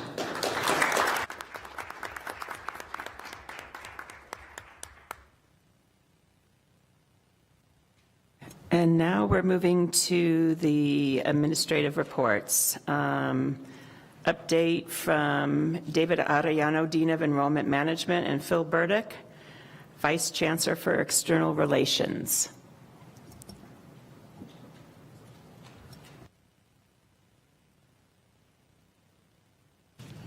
Good evening, Chairperson of the Board, Board members, Chancellor Lambert, colleagues, and guests. My name is David Arellano, and I serve as the Dean of Enrollment Management. I'm excited tonight to share a brief update on our efforts for fall enrollment.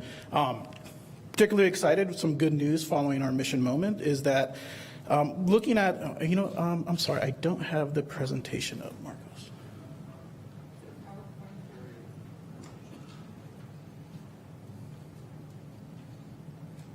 Right there. Center. Thank you. Appreciate that. So start off, I'm going to start off with a glance at the national landscape. I think what's really exciting is we're seeing positive enrollment growth in the community college sector. So the National Student Clearinghouse Research Center is reporting a 2.1% enrollment increase for this spring. That's following, I would say, years of enrollment decline since the onset of the pandemic. So we have some positive momentum moving forward. Bringing it locally to us, we're also seeing year-to-year increases in our spring enrollment and at an early look for our summer enrollment, an increase as well. So spring will be exiting with a 6% increase over last spring. For this summer, we're already up 1% over last summer. So positive momentum moving into our fall enrollment efforts. Looking at fall, we really looked at 6 strategic key areas where we wanted to focus. And so first one being marketing campaigns. really getting the message out through our external relations office in a variety of formats and modalities using advertisements, digital, social media, but more importantly, what you see here on the screen is an example of a direct mailer. Direct mailers allow us to get it into the student's household. It allows us to specifically target addresses, zip codes, areas of our community with information about Pima and the value that we provide and the programs that we offer. Next, we have targeted outreach. So we're doing a variety of targeted text messaging campaigns. These are really designed to help nurture and guide students through the enrollment process. So think about from application complete all the way through first term registration. And those will be going all the way out through the fall semester with, I would say, thousands of text messages going out to students. Community engagement, that's another key piece of the strategy that we're working on. And with community engagement, we have our community engagement team, our high school outreach, student life, our counselors who are doing great work, hosting events that are scheduled throughout the summer and the fall. An example of that is they recently hosted what we would call the K-12 Counselors Breakfast. That's really important in getting information to our K-12 partners so that they can help their current high school seniors matriculate over to Pima. I also want to highlight streamlined enrollment efforts. So we have our enrollment advisors, we have our high school transition coaches, and our outreach teams reaching out to students to guide them through that. For example, our enrollment advisors since March have already reached out to 4,500 students to help them guide them through the enrollment steps and get them registered for the first term of courses here at Pima. We also focused on retention. So we have our program advisors and our faculty really engaging our current students, helping them move along to next term, making sure that they're on path, moving forward towards completion.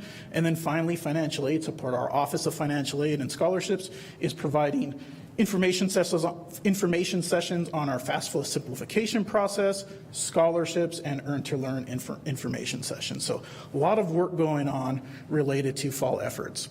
In terms of next steps and what we'll be doing is implementing these efforts, assessing them and adjusting as we go through. We're going to make sure that our efforts align to the college's plans and goals and making sure that we have that alignment. And then finally, making sure that we provide high-level customer service to all of our students and prospective students coming into Pima. And so with that, I'll pause and see if there's any comments or questions. I have a question on the marketing campaign part. I don't know if I apologize. I don't know if you can answer. Maybe this is a question for Phil, but I'm just curious on the CRM implementation, if that's still on track for what we talked about last time we presented about the marketing initiatives. Yes, thank you. Back in February, when the board approved our marketing contracts, I stood before you and said that we are implementing a customer relationship management plan. We are now implementing that plan at the end of May. Training is already going to begin. So the exciting part is that we're going to have baseline numbers for you from the probably the June all the way through next June, that we can now start to measure the ROI of our marketing campaigns. The college has never had that before, but I think it's something that we wanted and certainly something that the board demands of us, that if you approve money for us for marketing, that we have verifiable metrics that we can bring to you showing what worked, what didn't work, what our strategies are, what our target markets are, and give you verifiable numbers so that you know that the money that you're giving to us is well spent. Thank you. Thank you. Appreciate it. Thank you. Our next report is an update on Achieve 60 Pima County and the strategic plan. Dr. Richmond, Vice Chancellor for Strategy, Analytics, and Research. And she'll be joining us via Zoom. Yes, I'm online. Thank you. Chair Rial, members of the board, Chancellor Lambert, colleagues and guests. It's my pleasure to be here this evening to share a brief update about the status of Achieve 60 Pima County and the current strategic plan. Hopefully you will see my slides there. Okay, so I'm going to start by sharing some metrics. Within the 21-25 strategic plan, the college recommitted to Achieve 60 Pima County. The specific goal here is that by 2030, 60% of Pima County residents aged 25 to 64 will hold a post-secondary credential or degree. And this is a percentage aligned with the statewide undertaking, Achieve 60 Arizona. Now, the top figure you see here is from the strategic plan, and we provide historical data which shows the college has been holding relatively flat at about 3,800 completers a year. And we set targets for each year with the ultimate goal and the final target being to reach 6,000 completers by 24-25. Now, the chart you see at the bottom shows the more recent trend, and it's the blue line in particular you want to look at. Now, you'll notice through the pandemic, we've had a reduction in completers, which is not terribly surprising. We had a reduction in enrollment. There were lots of challenges associated with the pandemic for our students. But this, in a way, gives us a new baseline against which we're working as we implement the strategic plan priorities and work to improve. Now, full information about the status of the strategic plan priorities for year 1 and 2 are included in the associated executive summary that accompanies this presentation. There is very detailed information and specific updates on every one of the priorities from year 1 and 2, and I encourage everyone to go take a look at that full report. As we currently stand, 3 priorities are fully complete. The majority of the other priorities are at about 90% completion or higher for the year 1 and year 2 priorities. There are a number of strategies that will directly work to increase completion. I want to mention just a few of those very briefly. The first is auto-confer. This is a process through which students are awarded a certificate or degree when they meet the requirements for that award, whether or not they take the step of applying for graduation. Based on estimates from the registrar's office, that process is well in the works. It will be fully implemented by the end of this year. So from fall onwards, we will be able to auto-confer awards to our students. And current estimates indicate that that will yield approximately 1,500 additional completers per year, or up to that amount. We're also working to expand completion points, which aligns with the definition of Achieve 60 Pima County. And based on communications with Dr. Rourke, work is going very well expanding these completion points with a particular focus right now around Pima Fast Track. If we maintain momentum around that area, we can look to potentially 1,000 new completers a year through that set of programs. In addition, we're assessing industry credentials. We have a few hundred students every year who complete an industry credential but do not complete an award with a college. Now, not all industry credentials will equal a meaningful completion point for students, but some will. And that's another area where we will generate additional completions. And I want to be really clear, because sometimes when we talk about some of these things, people think, oh, yeah, they're changing definitions, they're kind of cooking the books. But the way we're looking at this for completions, aligned with the statewide definition, is identifying those completion points that bring value to the students in the workforce or when they progress on to the university. So that's a standard we're holding to ensure that we're not counting any old credential. We count in those things that have value for our students and help them when they leave the institution. We also want to highlight guided pathways. This is a theme in the strategic plan with priorities in year 1, 2, and 3. This is progressing well, and I particularly want to highlight this because all of these projects are collaborative, but guided pathways touches every faculty member at this institution, and the progress we have made is testament to the work of administration and staff and all of the faculty across our programs. So the bottom line, as we analyze our progress on the plan and think about some of these initiatives to increase completion, while our institutional targets as defined in the strategic plan are ambitious, they are achievable for us. When we initially established these, they felt like stretch goals. It's a very big shift for the institution, but based on the first 2 years' work, if we maintain focus, we can attain that level of 6,000 completers. If we think of auto-confer and fast track alone, that could generate 2,500 additional completers, which actually gets us very close to that 6,000 without all of the other initiatives as well. However, to ensure we make progress, a few things are vital. So resource needs must be carefully monitored and addressed to ensure we can make progress and have the resources to complete the projects. Any plan-related projects need to be prioritized when possible. Everyone is busy and working on multiple things, but we need to prioritize these institutionally to make sure we keep progressing. And we also need to make sure that we carefully monitor the projects, identify potential barriers or actual barriers to progress, and address those so things can move forward. Most of these challenges will be addressed at the executive leadership level if necessary, if they can't get resolved by the leads for the projects. But it's possible some of these may be elevated to the board depending on the nature of the resources, for example, that may be needed. To support strategic plans communication, we're going to hold an open meeting in the fall to provide a detailed update to the full college community about the status of each of the different projects. And we'll be doing more of that over time so we can make sure that there's clear communication about the progress of the priorities and really clear visibility of the really good work that's being done across the college to support the plan. And with that, I want to conclude with a final statement. I'm here representing a whole lot of people. I'm spokesperson for a large group working on these projects. Some of the strategic plan projects are being implemented across all of our operational units, which is about 60 to 70 units directly involved in these. For others, we have implementation leads who form project teams who are working hard to move these forward. And as noted, for some of these, such as guided pathways, it includes every single faculty member of the college. So a lot of people are working extremely hard to support progress on the strategic plan, and I want to take this opportunity to publicly thank all of them for the work that they're doing. And with that, I will be happy to take any questions.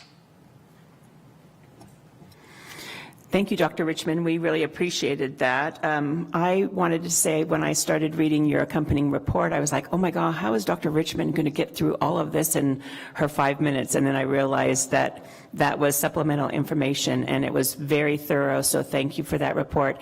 I do have a couple of questions on that report, but may I just email you with those at a later date and you could answer those instead of right now in the meeting? Is that all right with you? Absolutely. Whatever Okay. works best for you. Great. Thanks so much. Okay. Thank you, Dr. Richmond.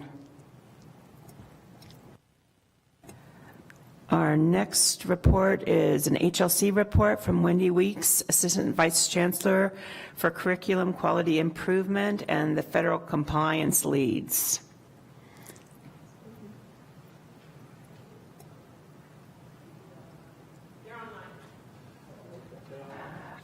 Oh, I see you now. Thank you.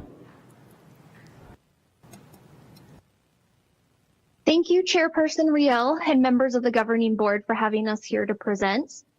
First, the co-chairs of the Federal Compliance Team would like to introduce ourselves. My name is Melissa Stoddart, and I'm the Associate Director of Financial Aid and Scholarships. Hello, my name is Ari Clifford, and I am the Assistant Director of Title IV Compliance in the Office of Financial Aid and Scholarships.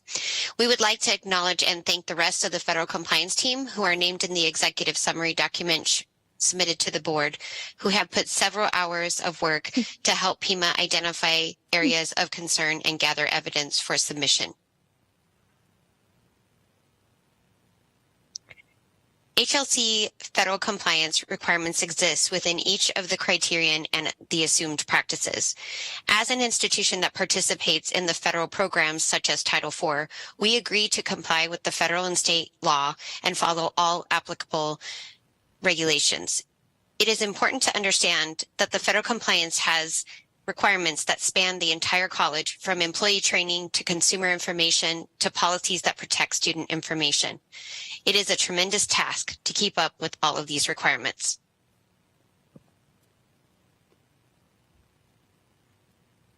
As you can see, the Federal Compliance Team has been hard at work to ensure the documentation requirements are met.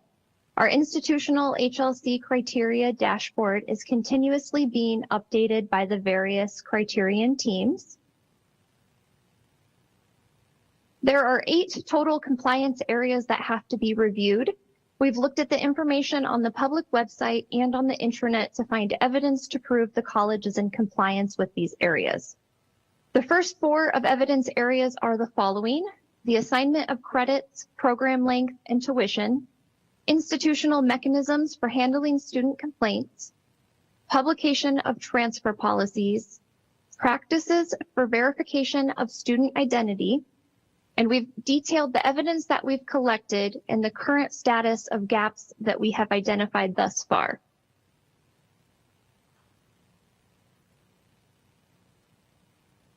And then to continue with the list of 8 areas of federal compliance, there is protection of student privacy, publication of student outcome data, standing with state and other accreditors, recruiting, admissions, and related institutional practices. The federal compliance team continues to work with college leadership and other criterion teams to ensure that requirements are met. A lead has been assigned to each of the BPs and APs responsible with reviewing and updating them. The provost and Dr. Vanessa Ariano have both been instrumental in leading the charge with establishing several different working groups of stakeholders for many of the other gaps that we have identified. We are hopeful that over the next few months that we can close some of these gaps completely, and we are happy to answer any questions that you may have.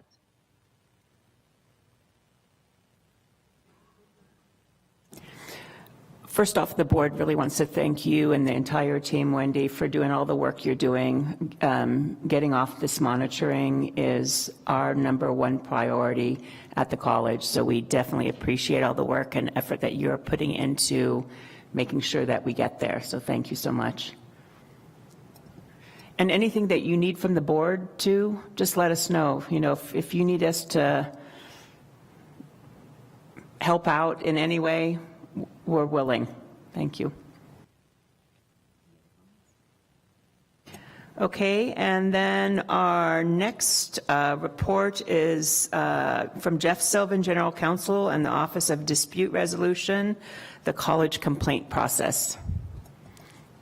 Good evening. I'm going to be really brief because tonight what I'd like to do is introduce the team that is the Office of Dispute Resolution, and then they're going to provide an overview with the complaint process and give you just a kind of a feel for the types of matters that they deal with and how they are addressed, and then I'll come back and just close out with one additional piece of information to just provide some further context about complaints in the college. So with that, tonight we have with us Kelsang Wangmo and Anna Sanchez. Anna Townsend. Good evening, everyone. Thank you, Jeff.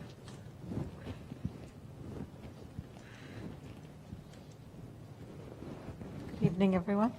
My name is Kelsang Wangmo. I have been with the Office of Dispute Resolution here for Pima College for just over 4 years. And this is my colleague, Anna. Hello. I've been with the college for almost a year. It'll be a year in August. Lots of experience in investigations. Thank you for having us here tonight. Some of you know us. Some of you have heard from us before, and some of you were meeting for the first time. The Office of Dispute Resolution is an independent entity for the college, and we are the centralized repository for complaints, concerns, anything from students, employees, and members of the community. We conduct investigations as necessary. We do partner with other departments as appropriate.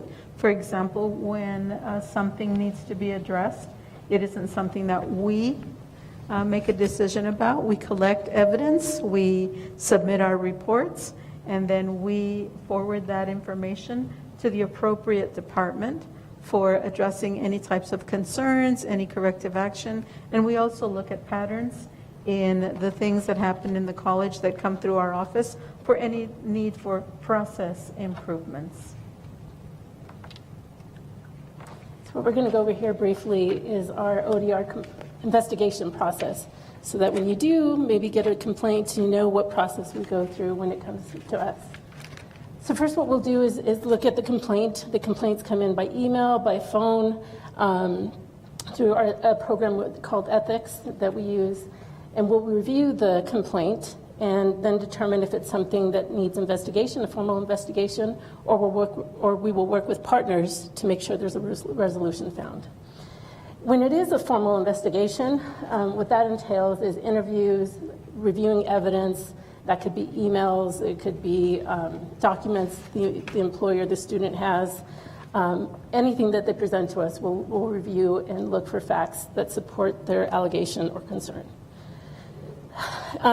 Then what we do with that information is we compile a report, and we forward that report, it's called an investigative report, to the decision makers, who will then decide, and sometimes that includes HR depending on the complaint, That will decide if there's corrective action needed, training, or coaching. We are not the decision makers, though. That goes on to the decision makers. Our report does, and they make a decision. And then, sorry, my notes here. Oh, I think that was it.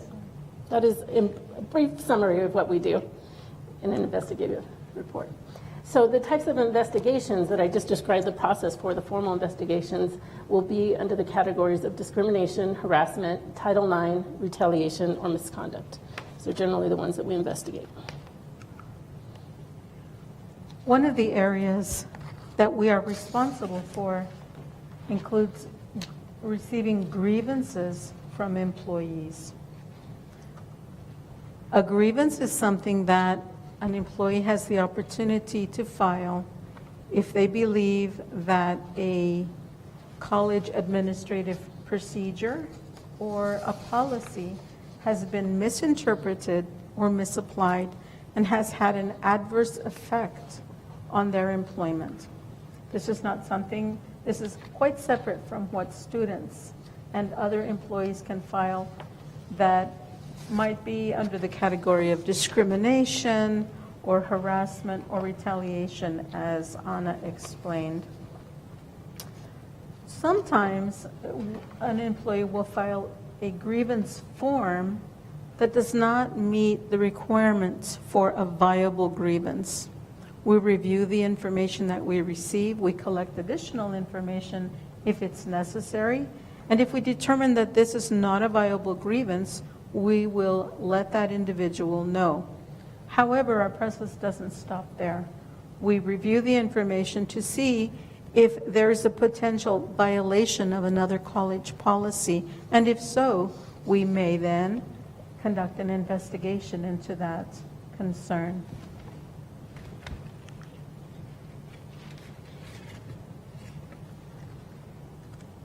We manage this grievance process only to the extent that we track each step of the process to make sure that timelines are being met.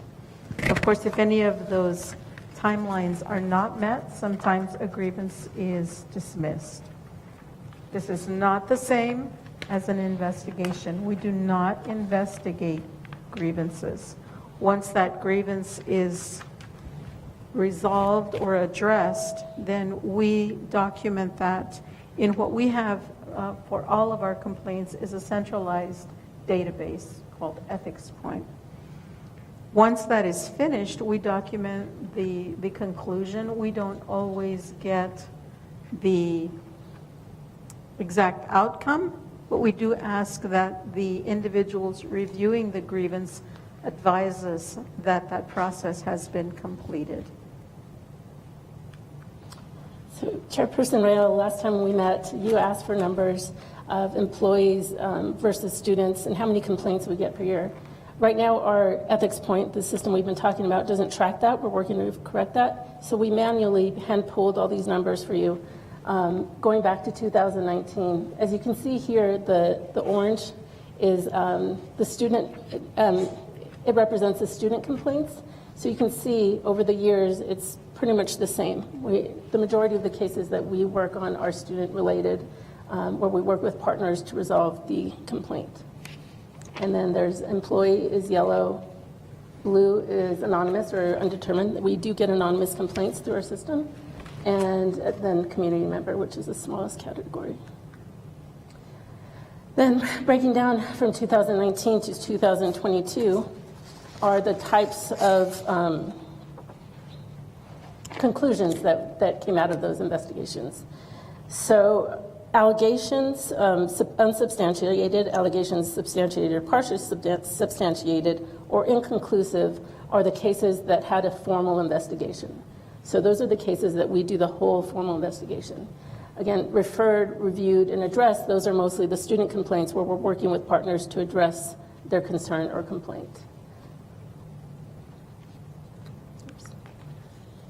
Then in the same 2019 to 2022, these are the types of complaints that came in. They were the two middle categories are allegations and inquiries. which were our top 2 categories. And you can see that grievances are, for those years were really relatively small, actually less than 10. Yeah, if I may. So just a little bit of a clarification regarding the categories concerning, covering allegations and inquiries.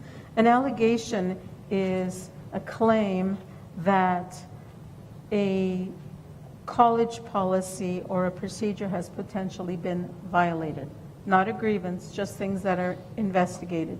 Inquiries is that broad category under which we process things like mainly student complaints. If we refer them, for example, to financial aid because they think maybe they didn't get the right amount of aid or they don't owe something, or grade complaints, complaints about a class or an instructor. And that's the distinction between those 2 categories. And so we try to narrow the description, the identification for those things so that we can make that distinction between what is investigated and what is referred, reviewed, and addressed by subject matter experts, which we may not be in. Thank you. And this last slide on statistics is for the current fiscal year, current through April. So again, the same trends. We do assist with student complaints more than any other category. What I wanted to share with you is, as of today, we have 148 cases that we've managed for the year, or for the fiscal year. Currently, right now, we have 25 active cases, but 22 of those are investigations. So a very high number, as Wayne Mo tells me, the highest that we've ever had in investigations at one point in time. So we're really busy right now. Part of the reason that we see this particular trend is has also been can also be attributed to the pandemic. So in the early parts of the year, when we all went on a virtual work, we saw a great increase in student complaints, mainly because they were struggling with online learning. And we saw many departments put a lot of effort into working with students and helping them make it through that really first tough spring semester. And the numbers change. For example, unfortunately, when we all came back to at least a hybrid schedule, we had an increase in employee complaints because I think maybe we forgot how to get along with each other. But we've taken care of that. And so right now we have a large number of, what do we have now? More student complaints, right? Is that the way that we're? In total, yes, but currently investigating employees. Yeah. Out of the 22, those are mostly employee complaints. And part of, I think, the increase in business over here is a lot of the training that Anna and I have been doing throughout the college for very many different groups and keeping them in the loop about what we do, reintroducing ourselves, sometimes introducing ourselves for the first time, because sometimes people say, oh, I didn't know ODR existed. So we're getting ourselves out there. We have a list of, I'm trying to keep up with my microphone here. We have made presentations, of course, to the board, different departments, Access and Disability Resource, the different Pima Online Department Head Group, many groups, and we also do on a regular basis we sit on panels for new employee orientation, so we're making sure that every new employee is aware of our department, that we are there as a resource not only for them, but for the rest of the employees of the college. In other words, when someone has a concern and they're not quite sure where that should go, we invite them, call us, we'll help you figure it out, we'll steer you in the right direction. So this training also came about, we hear the concerns that people are having with ODR, we listen to the board meetings, and we do want anyone that has a concern or doesn't feel like they've been heard to give us a chance and contact us. This is our contact information. We look forward to working with you. We do see ourselves as a resource to the college, and just want to make sure everyone feels like they have a voice and that it's heard. And we're happy to answer any questions.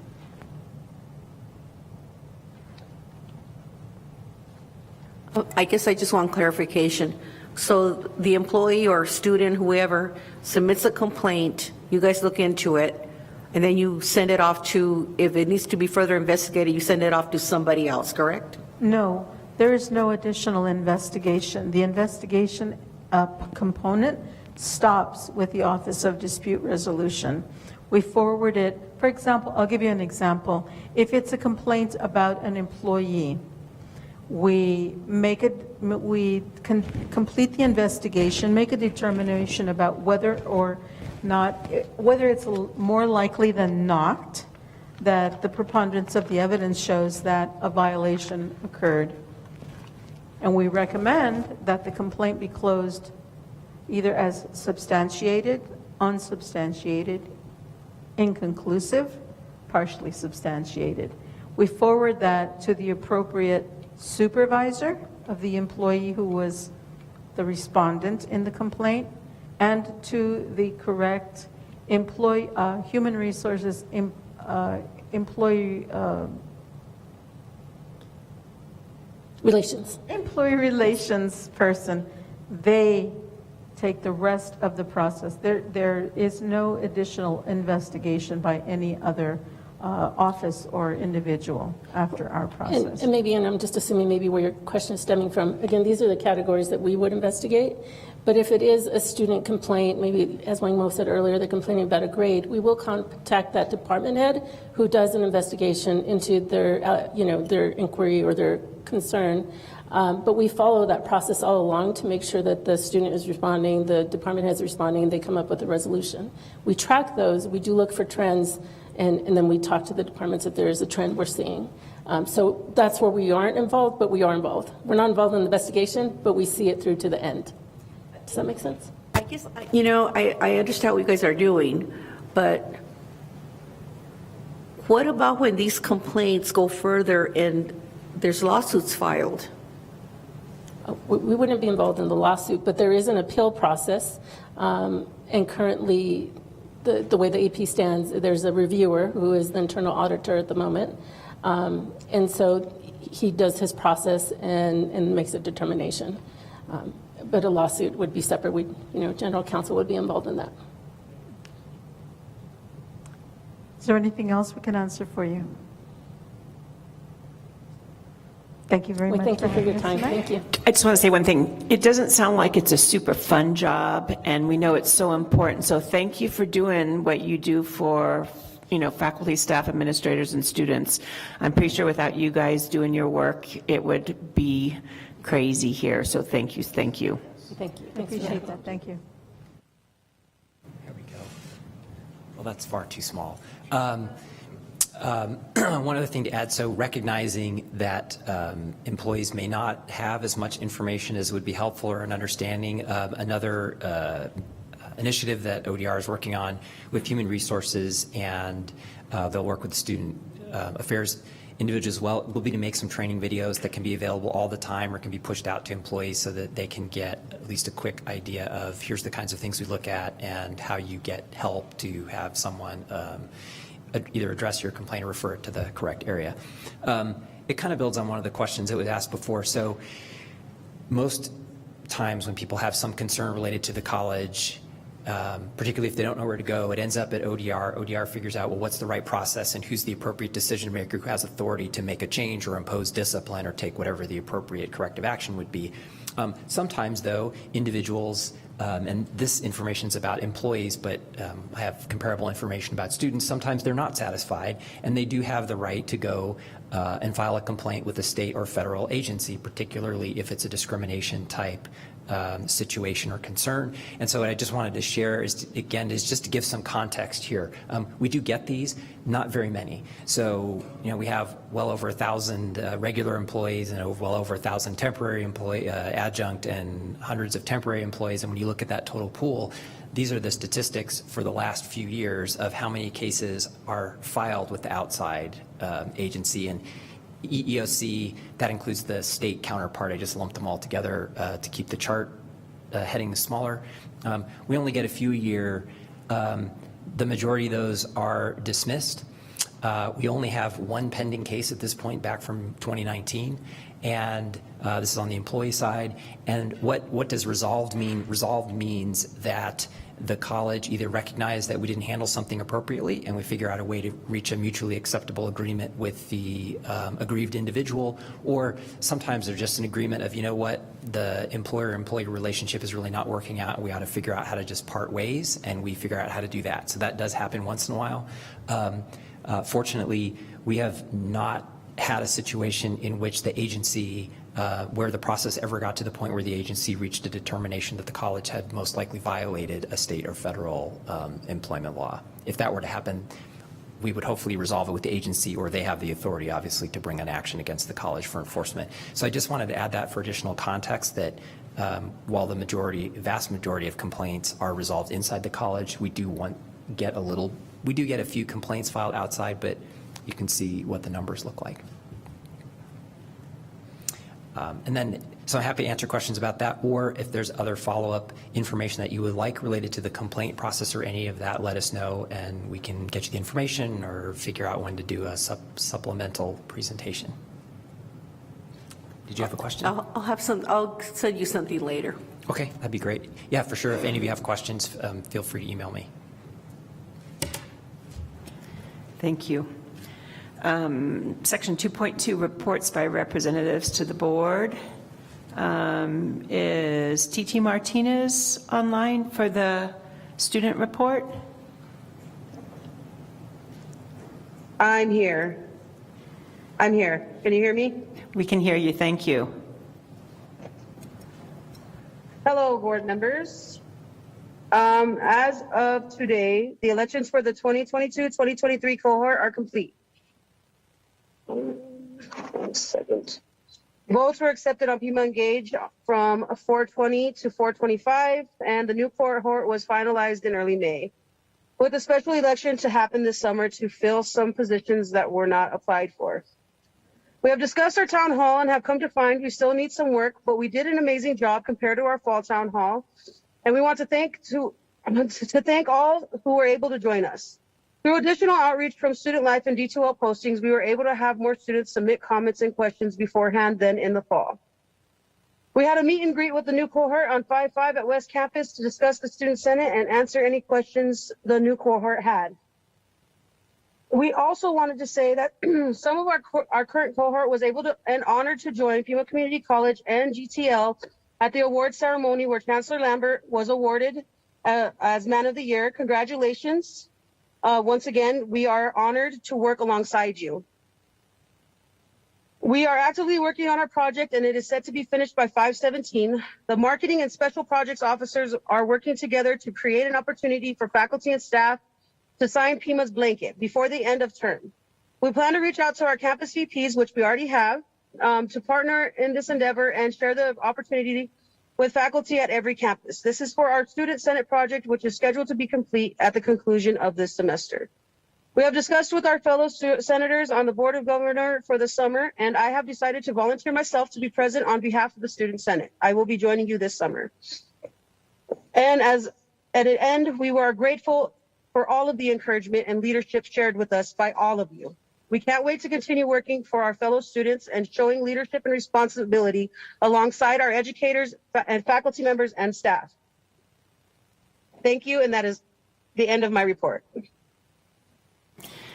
Thank you, Titi. I just have a real quick question for you. I watched your town hall live, and I couldn't watch the whole thing, I believe. I had another meeting, and I was trying to find it online, and I could not find it. Do you know where that's posted? That will be on YouTube at PCC TV. You'll be able to look up Student Senate Spring 2023 semester town hall, and it should be available to be viewed there. Okay, great. Thanks so much. You are very welcome. Okay, our next report, adjunct faculty report by Sean Mendoza.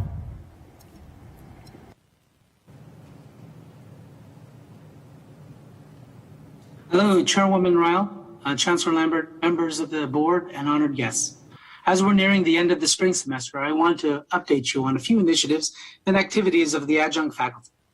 First off, the adjunct faculty AERC team is working on 3 proposals to improve the working conditions and compensation of our employee group. The first proposal suggests that adjunct faculty be compensated currently $150 for a class that's been canceled after they've spent time preparing for the course.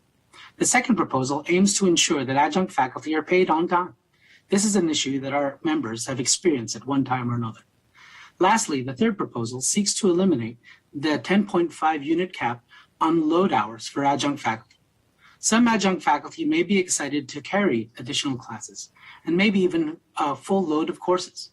However, I would ask that if we're given this opportunity, the institution should evaluate whether the course or department should hire a full-time faculty member. Asking adjunct faculty to teach a full load of classes without the benefits is not something that should be endured for an extended length of time. On this topic, I would also ask that if a full-time position is warranted, that the teaching adjunct faculty member please be considered to apply and receive an interview. As the current chair for the All College Council, I also wanted to update the board on our progress pertaining to governance. This Friday, the All College Council will be inviting Wendy Weeks and our HLC consultant to our next meeting to help guide our current and future conversations related to our governance structure. With time running short, the ACC wanted to gather more feedback and insights to achieve our governance goals before our next HLC visit. I look forward to updating the board on this issue in the future.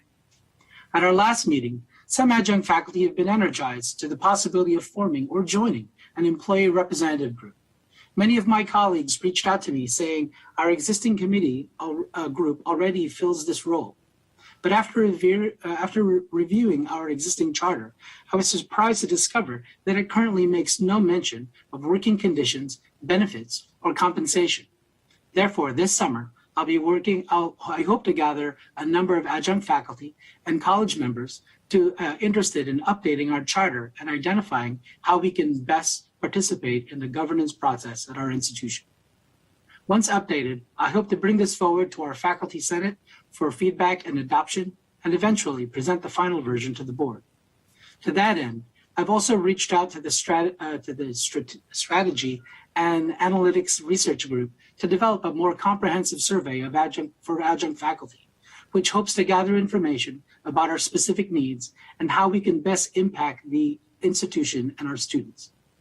It's my hope that this survey will be presented and delivered in the fall of 2023. Lastly, I ask any adjunct faculty interested in helping shape working conditions, benefits, or compensation to please attend our meetings, watch our videos, and take an active role in the institution's governance. We need you. And with the summer fast approaching, I want to say thank you to the board, staff members, our full-time faculty, and college leadership, specifically Chancellor Lambert and Provost Dolores Duran-Certa, for continuing to support adjunct faculty.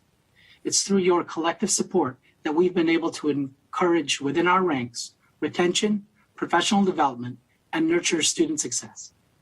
Thank you, board members, for your continued support of adjunct faculty. And this ends my report.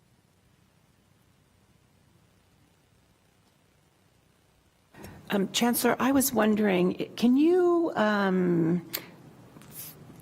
present to the board at some point why faculty and adjunct faculty don't get paid on time? I was listening to what Sean was just saying, that sometimes they don't get paid, and I heard from many faculty that faculty don't get paid their overloads until the 45th day, which is, I don't know if that's correct or not, but I'm pretty sure that's what I heard from quite a few people. And I do know that there are federal work labor laws that say you have to pay people. I mean, I'm thinking it's like within 2 weeks of work that's done. So just so could we see if we can figure out what's going on there and how to improve that situation? I understand. Absolutely. Okay, Absolutely. Thank you. Thank you, Sean. Okay, our next report is the staff report from Dorothy Netherland. Good evening, Chair Real, board members, Chancellor Lambert. It is a pleasure to be with you tonight.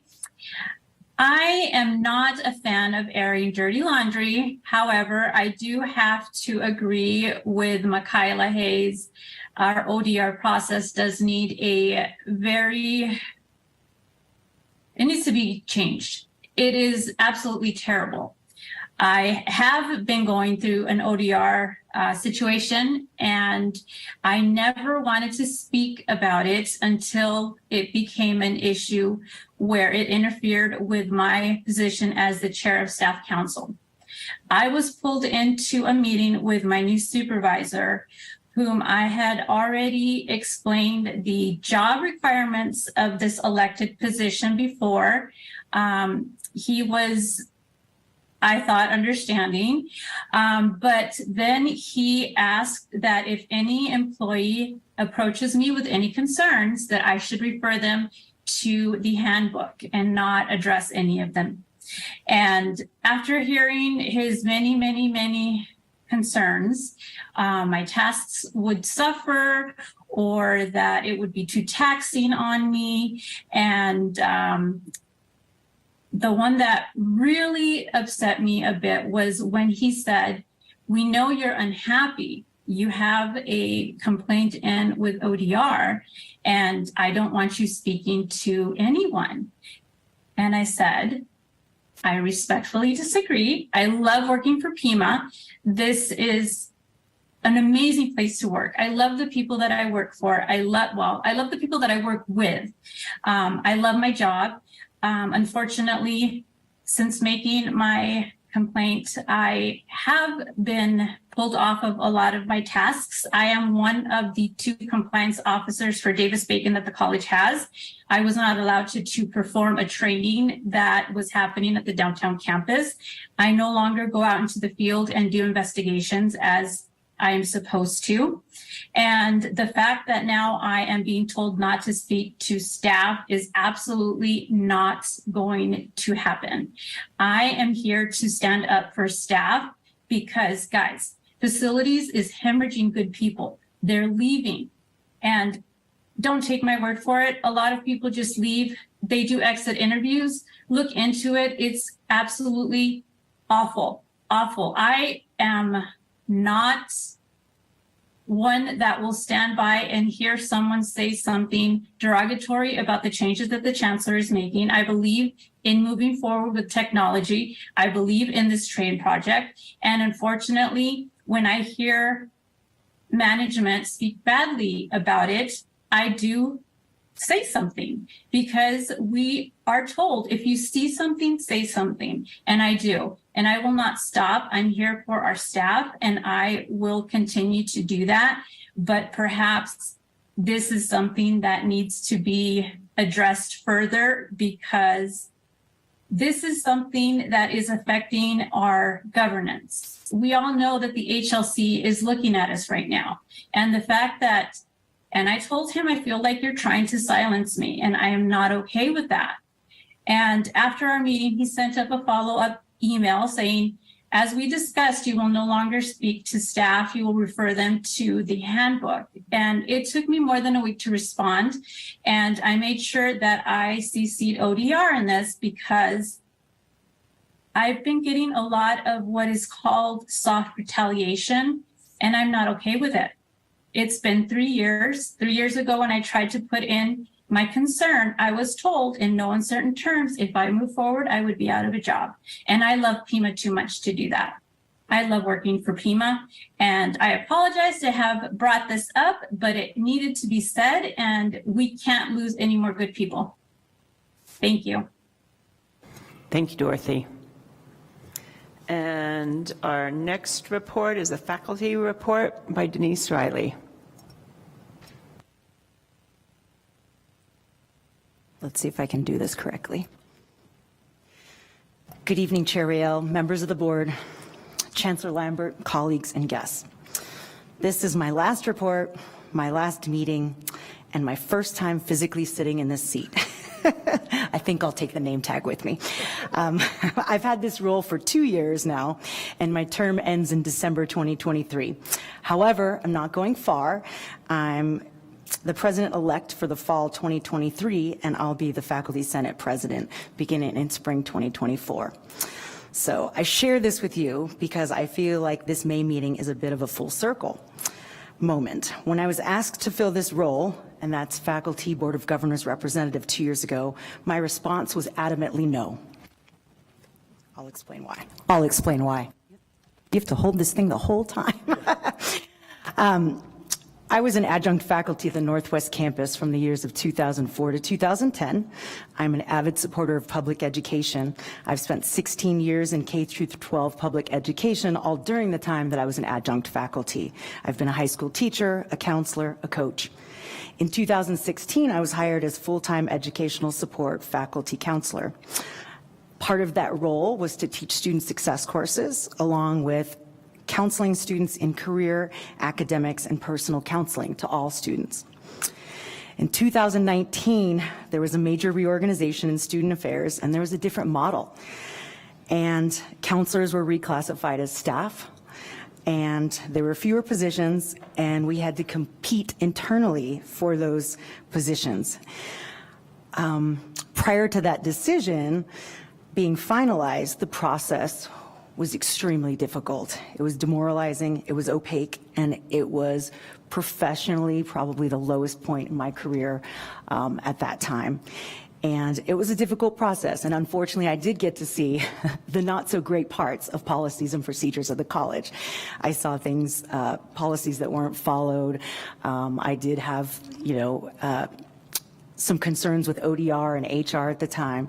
And so I say this and I share this with you because when I saw those policies violated and unclear procedures, it really gave me a firsthand look into this. So when a student success faculty position came up 2 years ago for full-time instruction, I jumped on it and I got the position. So within a month of the position, I was asked to be the Board of Governors representative for a new job.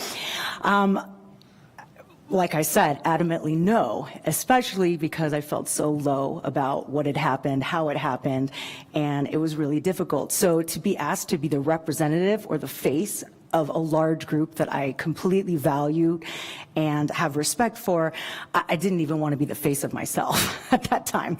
So I took this position, and I bring this up to you because it was trial by fire. I watched, I listened, I learned, and a lot of changes have happened in the last 2 years. And I suited up and I showed up, virtually at least, and it's been a ride watching the board and watching leadership and all the changes and things happening in college. And while I say that I came into this role kicking and screaming, just a reference, just an ism, I will say that I leave this role with complete optimism in this board, in administration, in leadership, and working together. And I will say I've seen an incredible shift in momentum. I've seen positive energy, collaboration, just the group dynamics has been a blessing to watch. And you have restored my faith in the leadership processes, the system, public education, and positive communications.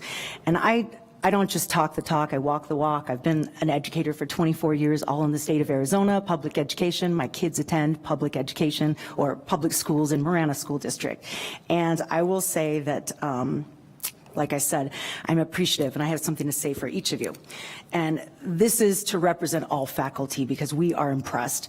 Maria, thank you for your public support for faculty and your desire to learn about the role.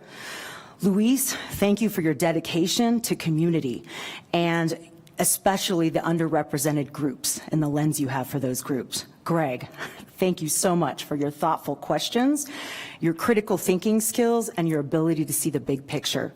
Wade, thank you for your words of wisdom and your vast experience in education, in it for the long haul. Teresa, the glue. A true seasoned professional educator coming back just to solve problems and I know that it's exciting to go to ribbon cutting ceremonies and go to the public accolades, but you guys are all doing the work behind the scenes. We see the study sessions. We know that you're listening to faculty. You're hearing more voices than ever before, and it's just really appreciated. So what's the future for faculty? Well, we're going to continue to do what we do. We're going to continue to look forward to shared governance across the college. We're going to continue to advocate for transparency. And we're really going to look forward to systems improvement. And, you know, at the HLC conference, which some of you were able to attend, and I know many from the college attend, one of the keynote speakers had brought up a quote that really has stood out to me, and I think about this every day. And it was a quote from the Atomic Habits book by James Clear, and it says, "You do not rise up to the level of your goals.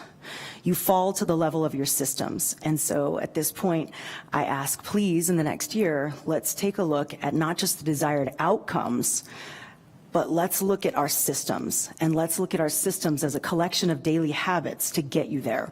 What are our systems saying? And I think that for the focus of the future with faculty, I can say I've appreciated this gig. I'm going to leave it to my predecessor, and we will continue, Faculty Senate officers, to work hard with AERC, with PCCEA, with the All College Council, and all the other governance groups of the college. So thank you so much, and I'll take this name placard with me. Thank you, Denise. We appreciate you greatly, and so thank you so much for your service to the board the last 2 years. It's greatly appreciated. Our last report to the board is the administrator report by Jim Craig.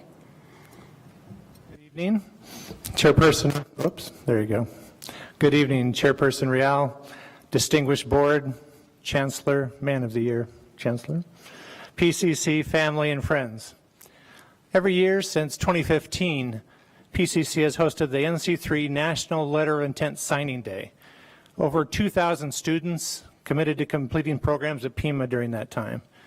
This year, 451 students committed to completing a program this year. There was over 100 employees there with the rest of the people, students, family, friends. There were about 700 people in total at the event.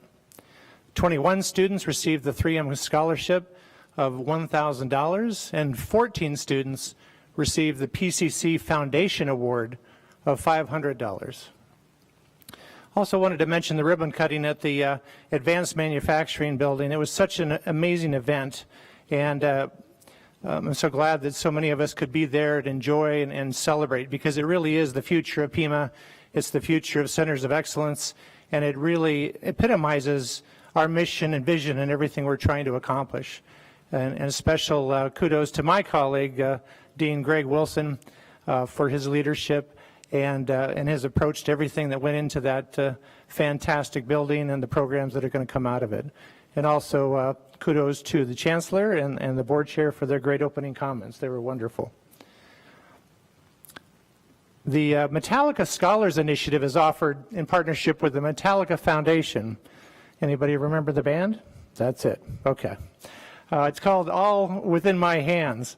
The goal is to help students pursuing level 1 or level 2 certificates or associate degrees in building and construction, aviation, power plant mechanics, computer-aided drafting, construction, IT cybersecurity, automated industrial technology, or automotive technology.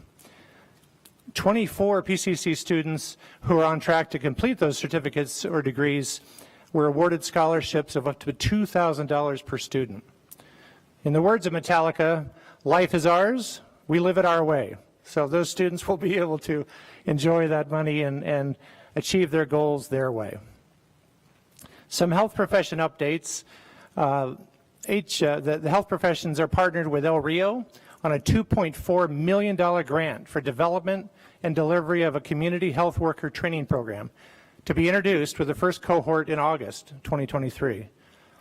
Banner Health and PCC Health Professions Nursing Grow Your Own program, officially launched, results in a 20% increase in nursing program capacity. Currently, they're developing a Grow Your Own programs with Tucson Medical Center, Northwest Medical Center, Tenet Health, in nursing, surgical technology, respiratory care, and radiology technology. Pinning ceremonies for many of those health professions are actually happening in the last 2 weeks of May, so stay tuned for that. And finally, a holistic admissions committee has been charged with creating a holistic admissions process to replace the current competitive admissions system and eliminate the various wait lists in health professions. This is a national-based program, and it's been very successful.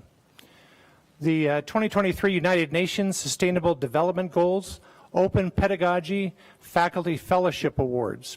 Excited to announce that Dr. Hannah Abraham-Shea, Dr. Nahal Rodek, Dr. Stephanie Hone, and Dr. Jason Post all received United Nations Sustainable Development Goals for the summer of 2023. Also, the 2023 United Nations Sustainable Development Goals Pima Design Challenge represented a huge congratulations to 5 students who completed that challenge: Renee Munson, Rebecca Ursula, Stephanie Linda Whipple, Sedona Blanar, and Randall Chabeja. Thank you, Governing Board, for your support of all administration, and that concludes my report. Thank you very much. And Chancellor, Man of the Year, it's your turn to give us your report. Well, thank you, Madam Chair, and thank you all for being with us this evening. Let me first start out by saying congratulations to Pima Community College, our faculty, staff, administration, board, because Hispanic Outlook magazine, they identify the top 50 community colleges who serve Hispanic students in the United States. In the top 50 in our category, we were ranked number 34. No other Arizona community college ranked in the top 50. I think that says a lot about this college's commitment to transfer education, to career technical education, and adult education. We should all be very proud of that distinction. So thank you all for what you do to make that happen. Also, I want to say to the folks at East Campus, we will not make any decisions about anything without going through a process that will be transparent. I think there was a little confusion. What was happening, to put this in a context, is the HVAC system is failing at the 29th Street Center. So we had to make a decision about whether we would invest potentially millions of dollars back into East Campus, the 29th Street Center, or take those resources and move them to the East Campus. So all we were doing was presenting to the board at that time, here were 3 options, not that we were going to say we're going to do option 1 or option 2. We wanted the board to understand, here's the reality we're faced with given this. We didn't realize going into the year, and it wasn't brought to my attention until this year, when I say going into the year, the academic year, but this year in terms of the calendar year, that we had this pressing need. So that's the context for those presentation to the board. Coming out of that, we're coming tonight to the board to say, let's invest in the HVAC system for the 29th Street Center, and then we'll take the upcoming year to look at, get all of your feedback to decide what we will do long term at the East Campus. So I just want you all to know that you have my commitment that we will run a transparent process, get the feedback, et cetera. So I want to just highlight, and I want to thank Francesca for coming up here, because that EGTS program really was on the front end of the transformation you saw happening at Pima Community College. Wanted to send the message of our commitment to ethnic, transborder, gender, and global studies in the context of the liberal arts. And that was one of the first pieces of the shift as part of this overall focus on a center of excellence. And then alongside of that, although we didn't name that area yet as a center of excellence, we are now moving forward with taking the humanities, social sciences, and education areas under the leadership of Dean Michael Parker to look at creating a center of excellence that really brings together EGTS as well as the VOTE program, Voices on the Economy, along with the education program you saw highlighted last month, to form the Center of Excellence in that area. We are also going to, because of the transition in the Dean in the Arts, we had to put on pause the transformation to the Center of Excellence concept in the arts. So none of that is not going to happen. We had to just take a pause because of some of the leadership transition that occurred in that area. I just wanted to just clarify that for everybody. Also, we've had just a tremendous past month. Going into this month, we had the president of ACCT visit Pima Community College, Ji-Hang Lee. We also had the assistant secretary for OKTE, Amy Lloyd, visit Pima Community College. We are getting a lot of positive attention at the national level, so we should be proud of what we've been able to do. Also, thanks to Libby and Joseph, we've been meeting with our county supervisors. We're now starting to meet with our council members as part of our commitment to keep our electeds informed of what Pima is doing in this community. And so we look forward to continue that. Thank you, Board Chair, for joining us in our recent discussion with Council Member Kevin Dahl. Also, I just received a check from the Mexican consulate for our partnership that we do together with them to support the Mexican American community, or the Mexican nationals and folks of Mexican heritage in this community. And they're going to be giving us a second check thanks to the work of Marcy Euler and the foundation. So I want to just recognize again the great work that's happening across the board. Pima Online, they really are they are shaping how we should be thinking about the realities of AI and ChatGPT. They held a Reimagining Higher Education through Artificial Intelligence and ChatGPT, and they shared some of it's kind of creepy actually, where they can take any of us and do a voiceover with any of us, and it's getting so good at some point you won't be able to tell the difference. So it's amazing, and our folks here at the college are leading the way and helping to shape the conversation. I recently participated in a webinar on ChatGPT, and I know it's so tempting to say we need to restrict use of it and all that, but in this presentation, a faculty member from CU Boulder shared that there's already AI that will cancel out the AI that will tell you that folks are using ChatGPT. In other words, we will not be able to really detect if someone is using ChatGPT to do their assignments and all that, because there's already an AI to cancel that out. So this is just going to be this kind of merry-go-round. So I think the way forward, and I think that's what our Pima Online folks are starting to demonstrate to us, is how do we adapt and work with the technology, not work against the technology. So I want to just thank them under the leadership of Michael Amick and Josie Milligan and so many other folks. Also, ASU just announced that they're going to be doing a lot more with virtual reality, augmented reality, especially in the biology space. So if you don't think that you can do biology via technology, we need to take you up the road to visit ASU. They are leading the way in this space. Now, if I'm going to be a biology major, I probably wouldn't want to do it all in that space, but if I'm, just needing my sciences as part of my general education, probably that's not a bad way to go, and I think ASU is showing the way for us. Let me close out with just a couple of other points.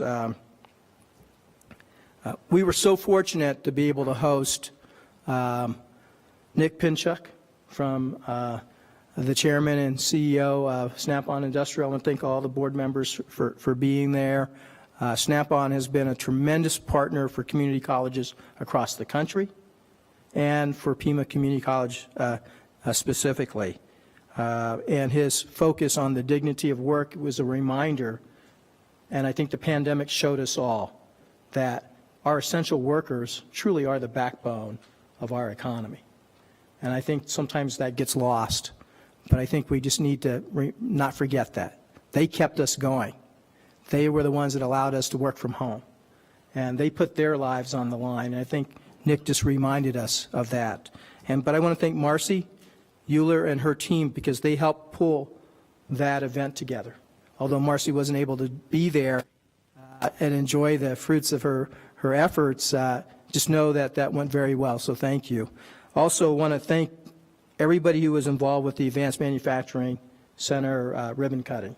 What a tremendous event, and it really showcased the transformation that's happened here in this community in terms of Pima Community College and our relationship, not only with the business community, but with the community at large. Look at the hundreds of people that came out to experience that exciting day. So I want to thank, in no particular order, I want to thank Gail Bell, Francine, Angie, Christy, Dan, Greg, Marcy, Ian, Phil, Carmen, and there's probably so many other people that I'm forgetting.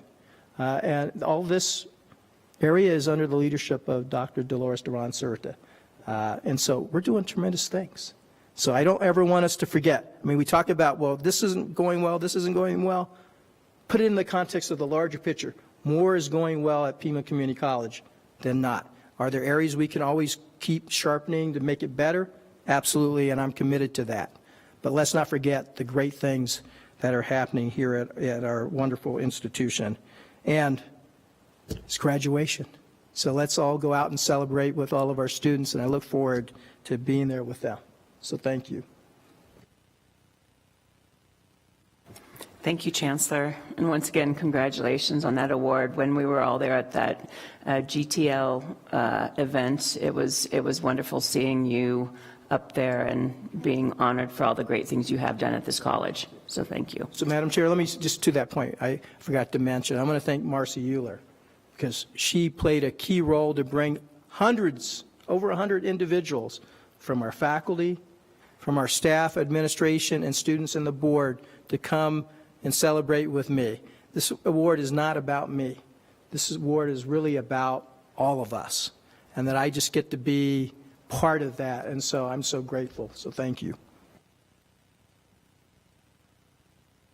Okay, moving on to item 3, information items. Is there any discussion on any of those that anybody wants to comment on? Okay, I am going to move on to the consent agenda then. Item number 4. Is there a motion? I move we approve the consent agenda. I move we approve the consent agenda as presented. Is there a second? Second. Discussion? Well, Teresa, I'm not sure if, I would like to have additional information on 4.12, 4.14, and 4.20 on the consent agenda. I have some questions on it. So are you asking to amend the motion to pull those 3 items from the consent agenda, or do you just want to talk about them first? I would like to pull them.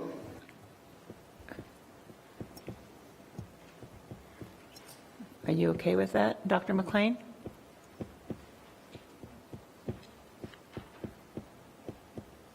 .10, did you say? 4.12. Well, let me see if I can clarify it a little bit better. Madam Chair, just a point of order, because you have a motion and a second.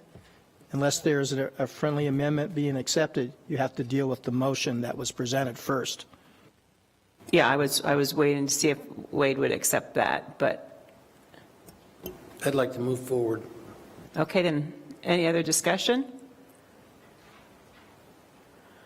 Okay, we'll call for a vote. All in favor of passing the consent agenda? Aye.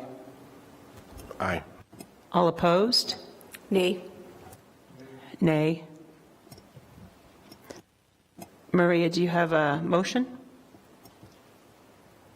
Well, like I said, I'd like to. Okay, I make a motion to pull items 4.12, 4.14, and 4.20. 1, 2, 1, 4, and 2, 0? 12, Okay. 4.14, Okay. and 4.20. So 4.20 we're removing anyway because it ended up not, we're removing 4.19 and 4.20. So they're not in the agenda anymore. T? Okay, so one of them, just a point of order.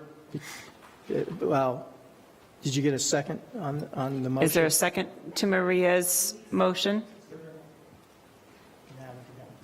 Okay, Jeff is going to comment about 419 and 4.20. Well, actually, a couple things. So one, just kind of as a point of procedure, typically if a board member wants to move something off the consent agenda, we've just done that. And then just move it to action items and vote the consent agenda absent the item. So in this case, there'd be 3 of them. On those 2, so just to explain, and I realize it was really last minute, so there's probably some communication gaps. So at the last minute, we thought that the state had some pandemic-related money that needed to be spent by the end of the current fiscal year, and that there was some of that money that they were willing to allocate to Pima, and that's what resulted in those 4.19 and 4.20. And so we scrambled quickly to get those on the agenda, and then today we heard from the state where they're not able to make that happen within the required time frame. So those items can just be withdrawn from the agenda because unfortunately for a brief window of time we thought we had an opportunity to get some grant money, and it went away just as quickly. Thank you, Mr. Sylvan. Okay, so all in favor of removing those 2 items? Since we have a motion, we're just going to finish with it. Is that okay? All in favor of removing those 2 items? Say aye. Sorry, which 2? 19 and 20 you're talking about? 4.12 and 4.14, I think. Is that correct? That's Okay. correct. So all in favor of removing those 2 items, say aye. Aye. Any opposed?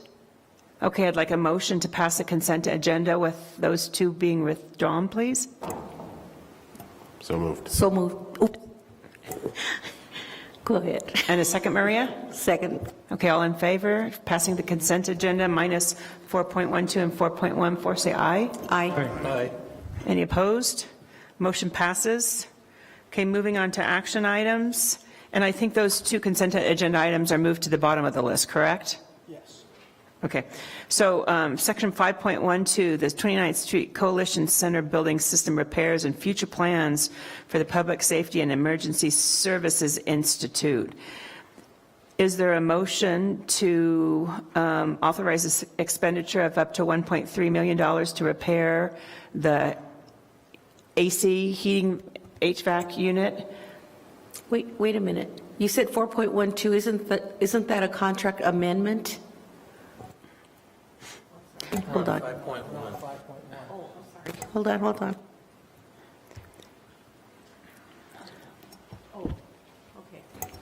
So is there a motion? Madam Chair, I move that we accept Chancellor's recommendation on item 5.1. Thank you. Is there a second? Second. All in favor, say aye. Aye. Aye. Motion passes unanimously. Moving on to 5.2, capital project plan for the fiscal year 2024. Approve $57.9 million in capital projects and estimated life cycle needs for fiscal year 2024.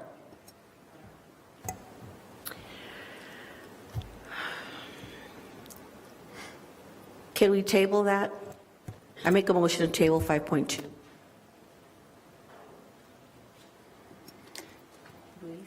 Is there a second? Yeah, let's talk about it real quick. If there's no debate on a motion?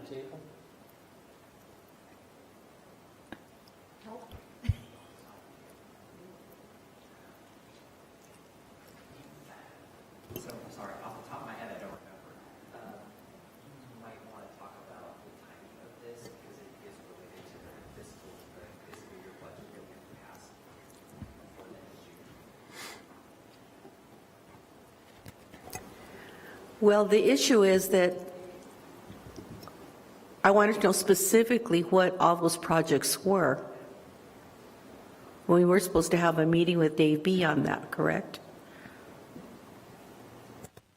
don't you come on up, Dave, if that's okay, Madam Chair? Yeah, that'd be wonderful. Thanks, Dr. B.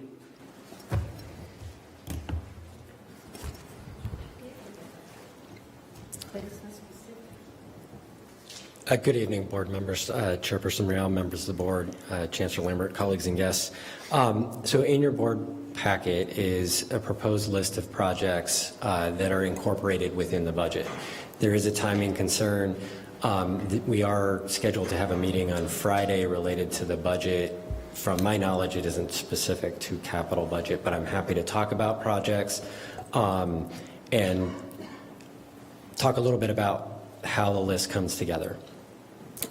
So each year, what we do is we go out. It's a what I'd call a bottom-up type process, a distributed process where the units and programs there's a system that's open for them to put in the request for the equipment or facilities, the facility upgrades, changes that they want, need, have to have, that sort of thing. I forwarded the board some information related to what that looks like in terms of the submission process.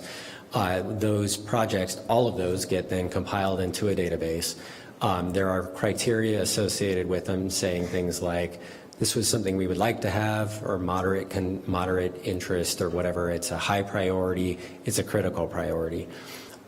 Because of resource demands, obviously you can't get to every need that the college wants or every want that the college has. So there's a prioritization process. Yes? I'm going to cut you off right there because I have seen this.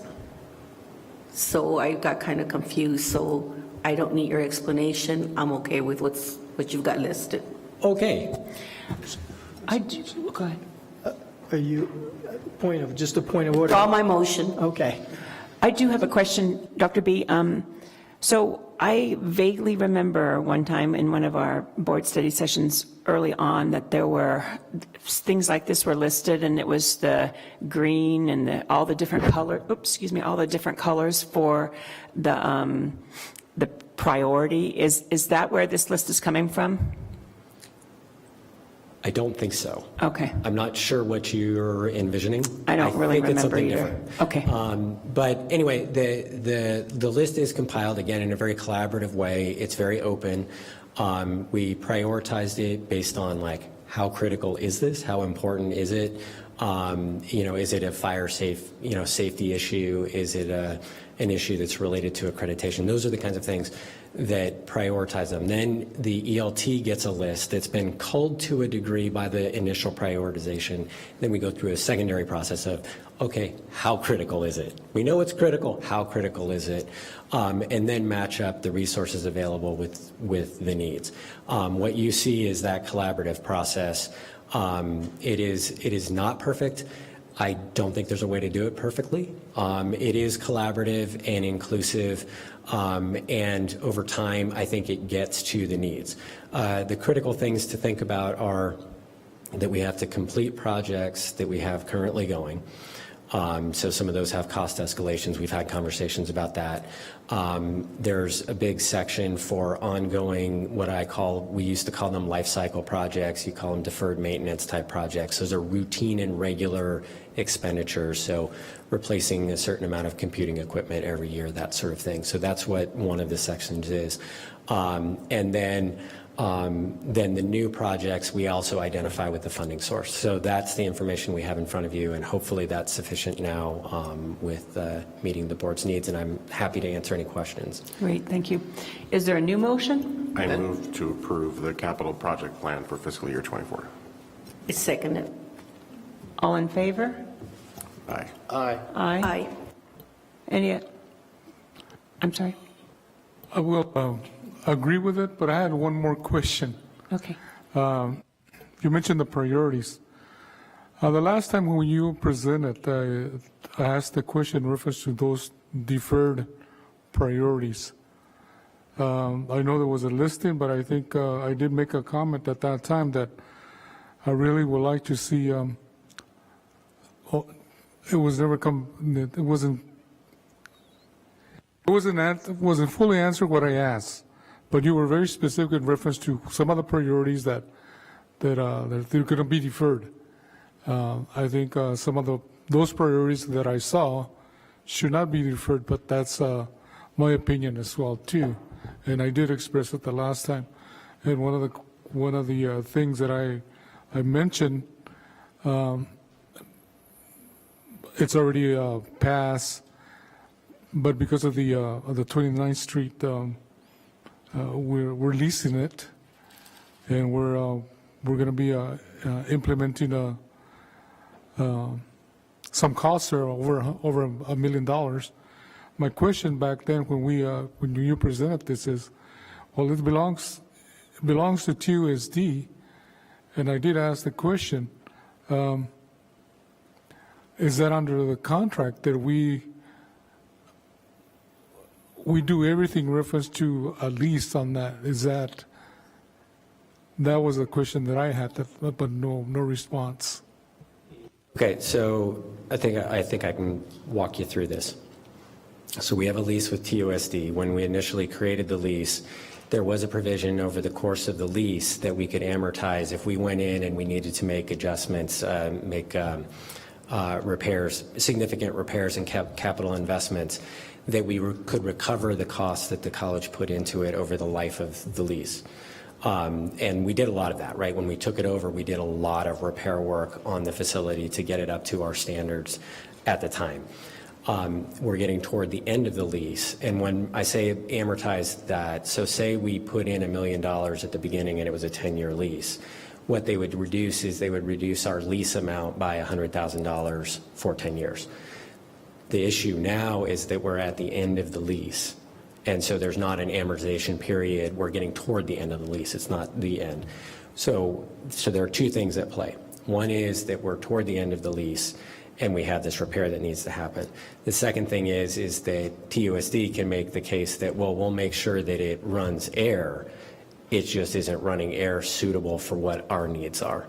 So we're putting in investment to improve this facility to what our needs are. Now, the next point is that can we go back to TUSD when we're looking at an extension of the lease and look to reduce and get favorable terms put into the next term? And I would be happy to go back to TUSD and try and make that case to try and get some of the costs back. The only comment that I have, thank you, Dr. B. As I mentioned the last time, is we're doing an investment on the 39th Street for over $1 million. So the lease, so we're going to stay there in reference to the, we were talking about the East Campus a while ago. So that our investment over $1 million, so that's going to be considered in reference to staying there for another whenever. So let me clarify. First of all, this is probably a more relevant question to the earlier agenda item. So just want to say that. I think you already took a vote on this item. Sounds like it passed. So that's why I think it's okay for us to clarify now. I just wanted to make that clear. Also, so at the 29th Street Center, there are two primary programs there. There's the PSESI, and then we have our adult ed program out there. The college is not envisioning moving the adult ed program from the 29th Street Center. So we're looking to keep that program at that location. So the only program really we're talking about is PSESI. They have outgrown the space. It's no longer sufficient for their needs. So under our Center of Excellence, let me go back, we didn't call it that at the time. Under our Educational Facilities Master Planning work, we were envisioning moving PSESI to East Campus. So this is now, because of this reality, it's now forcing us to maybe have to accelerate that timeline than what we might have originally thought we were going to do. So I just want you to have that as a background, but we're not going to move the adult ed out of that space. Point is that I think there's an ongoing interest in staying at the 29th Street facility. Thank you for the explanation, and I gathered that, and I approve what needed to approve. But my concern, as you know, is the deferred priorities, as it was mentioned. Maybe we should share that with the board again and share that with the people. Thank you. Thank you. Okay, so 5.2 passes, and we're moving on to 5.3, publication of fiscal year 2024 proposed budget in preparation for the June 2023 public hearing and special board meeting to adopt the budget and set property tax rates and levies. Madam Chair, I move that we approve the Chancellor's recommendation for item 5.3.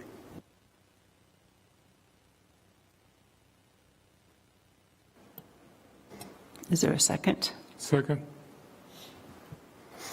I have a question, sorry, I'm just making Now sure discussion. I understand what this process is. So Yeah. what we're approving is just posting the notice, we're not approving the budget. I just want to, yeah, right? Okay, that's, make sure I understood this right.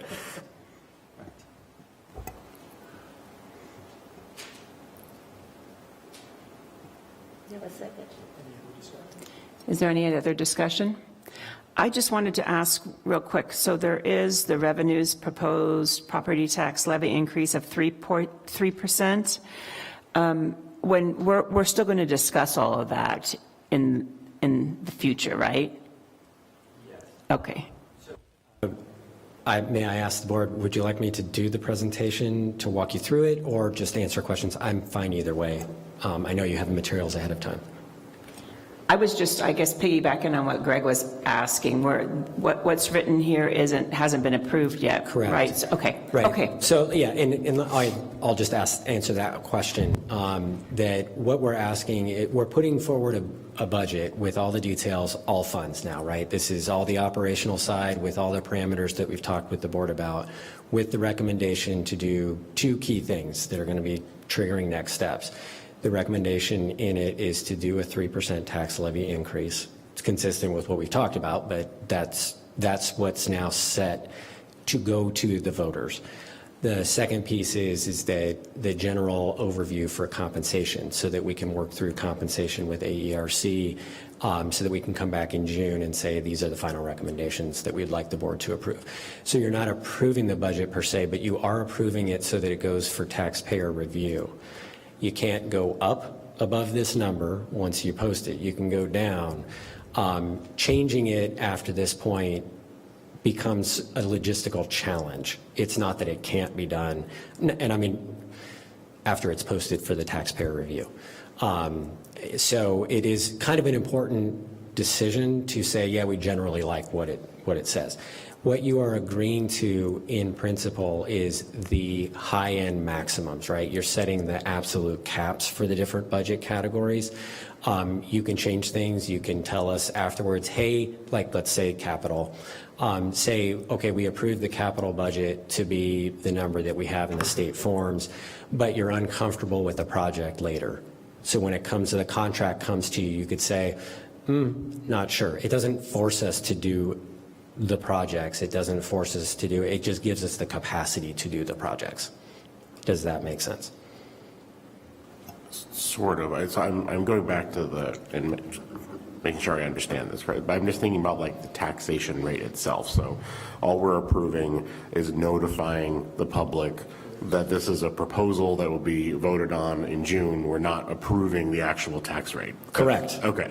I'll make it easy and just say correct. That is very, very correctly stated. Better stated than I did. So I believe there's a motion and a second. Any more discussion? All in favor say aye. Aye. Aye. Motion passes. Moving on to section 4.12. Thank you, Dr. B.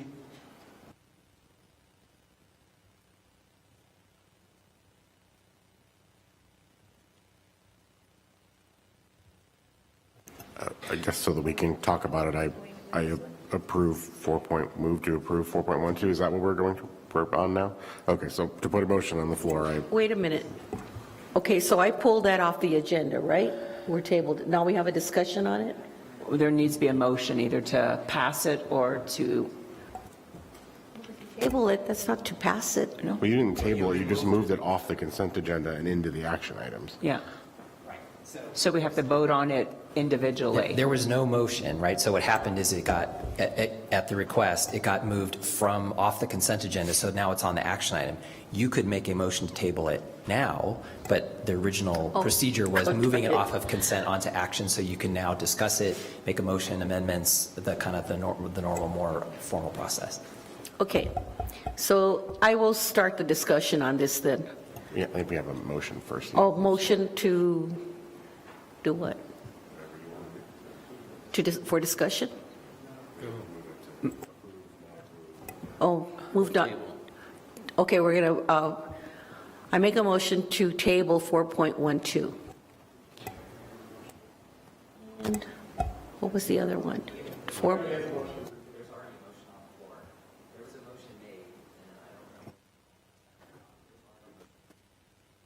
Okay, is there a second?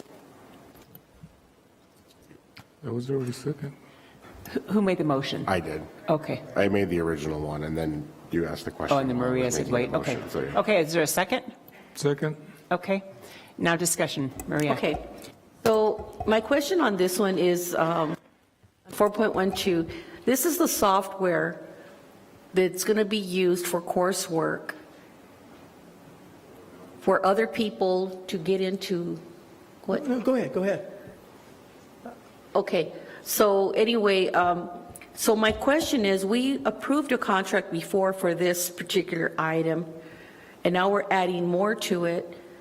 So my question is, we don't have any results, like to show how many more people have signed up or enrolled in any of the programs that we have? Or am I wrong in what I'm thinking?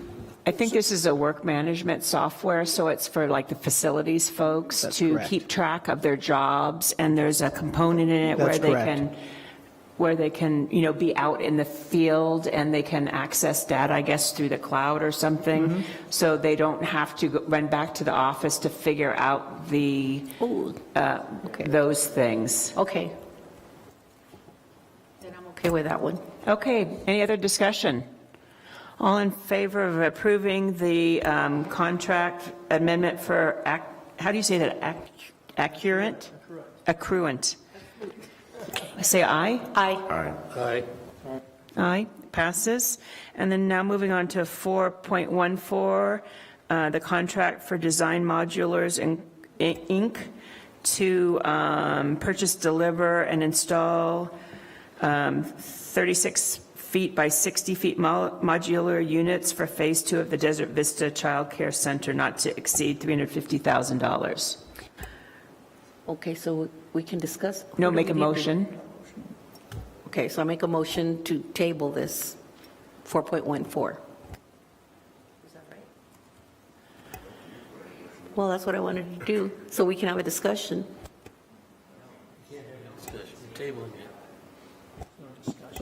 So you either, but she has to make a motion to move it or to pass.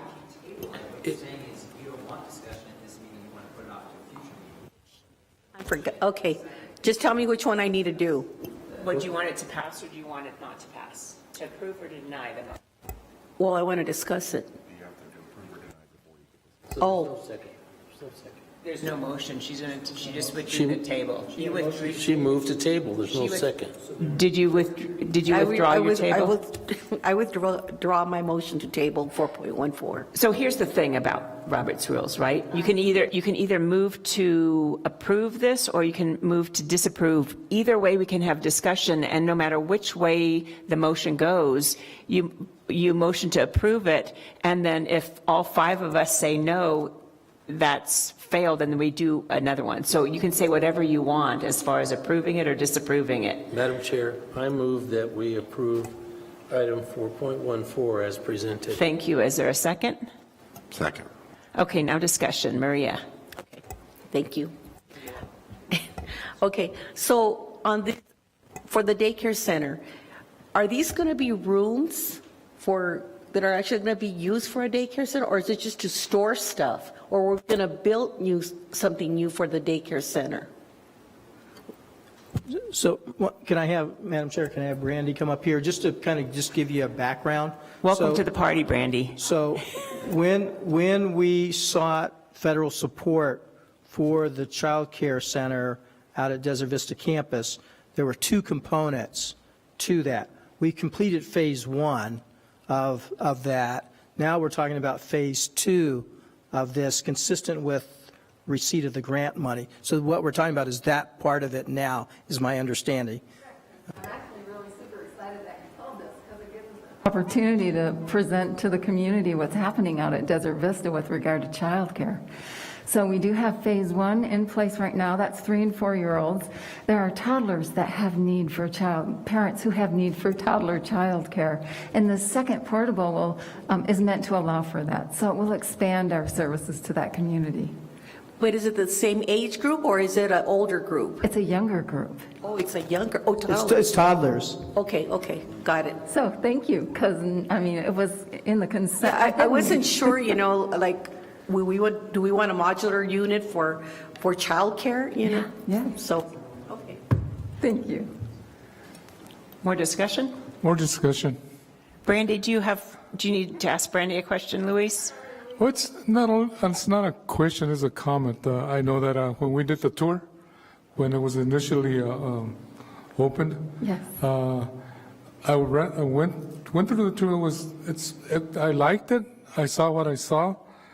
But my understanding, maybe it is not my understanding, but what I would like to see with the approval of the board, it's really established design build childcare facility, because I know that where it was initially at, it was in the north entrance, I believe. Now they have the pharmaceutical or something like that. It was at the north entrance. Yeah. Help me, Edward. Okay, so prior to that, it was on the north entrance. Correct. And now Surge Tech is there now. Yeah. My question is, it's not a question, it's a comment, but I would really, maybe in the near future, I know that I've always been promoting this and advocating for that since day one, but I think the communities deserve a design-build childcare system, facility, I guess, but not only at the Desert Vista as well, too, but at the other campuses as well, too. Because I thought that was my understanding. Yeah, they were going to do a design-build versus modulars. But I do understand that. Yeah. That's always initiated. Yeah. Well, we were going to renovate the existing modular that's there, the portable, but it was going to be more cost efficient to build a brand new modular to spec. So that's kind of when we went in this way, and it's going to be built to spec with all the necessities for 1 and 2 year olds. Yeah. Which is pretty specific. Yeah. Okay. And then there's talk about expanding to see how we progress with all this stuff and other campuses. Okay, thank you. But I still would, I still would like to see design build at the other areas as well too, because it's really needed.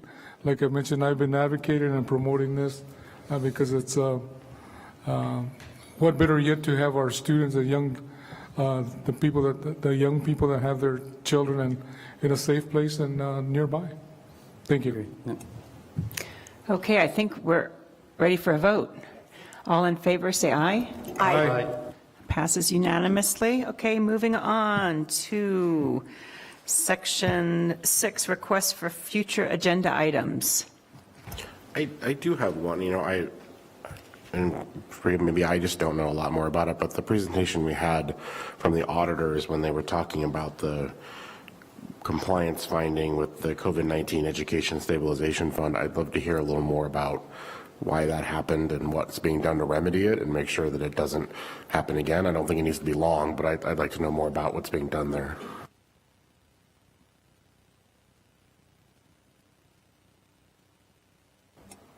Anything else? Are we ever going to have that put place on the agenda 1.05? I asked for that before. So if the board rewrites it like we did in the past, it still needs to go to legal counsel first to make sure it's all right. Can we just get together with you, Jeff, to give you our ideas that we want for those different board policies that we're either reviewing or revising? And then we won't have to do the first step ourselves. We can ask you to do it for us. So maybe we can do that first step, Maria, sometime in the next month or two. Or you work during the summer, don't you, Mr. Sylvan? Okay. Does the board get summer break, or do we work during the summer too? We can do whatever we want. Okay, so maybe we could work, if you have time, we could get together and do that together. Okay, thank you. So, Madam Chair, just a clarification. So you don't have a regular board meeting scheduled, but yes, anytime you want, we're here to work with you. I had a dream last night that I decided to come and work in this room during the summer, and now that they gave me my key card, I guess I can, so it came to fruition, right? Okay, I am going, if there's no other future items, I'm going to adjourn this meeting. Thank you so much. We'll see you next month.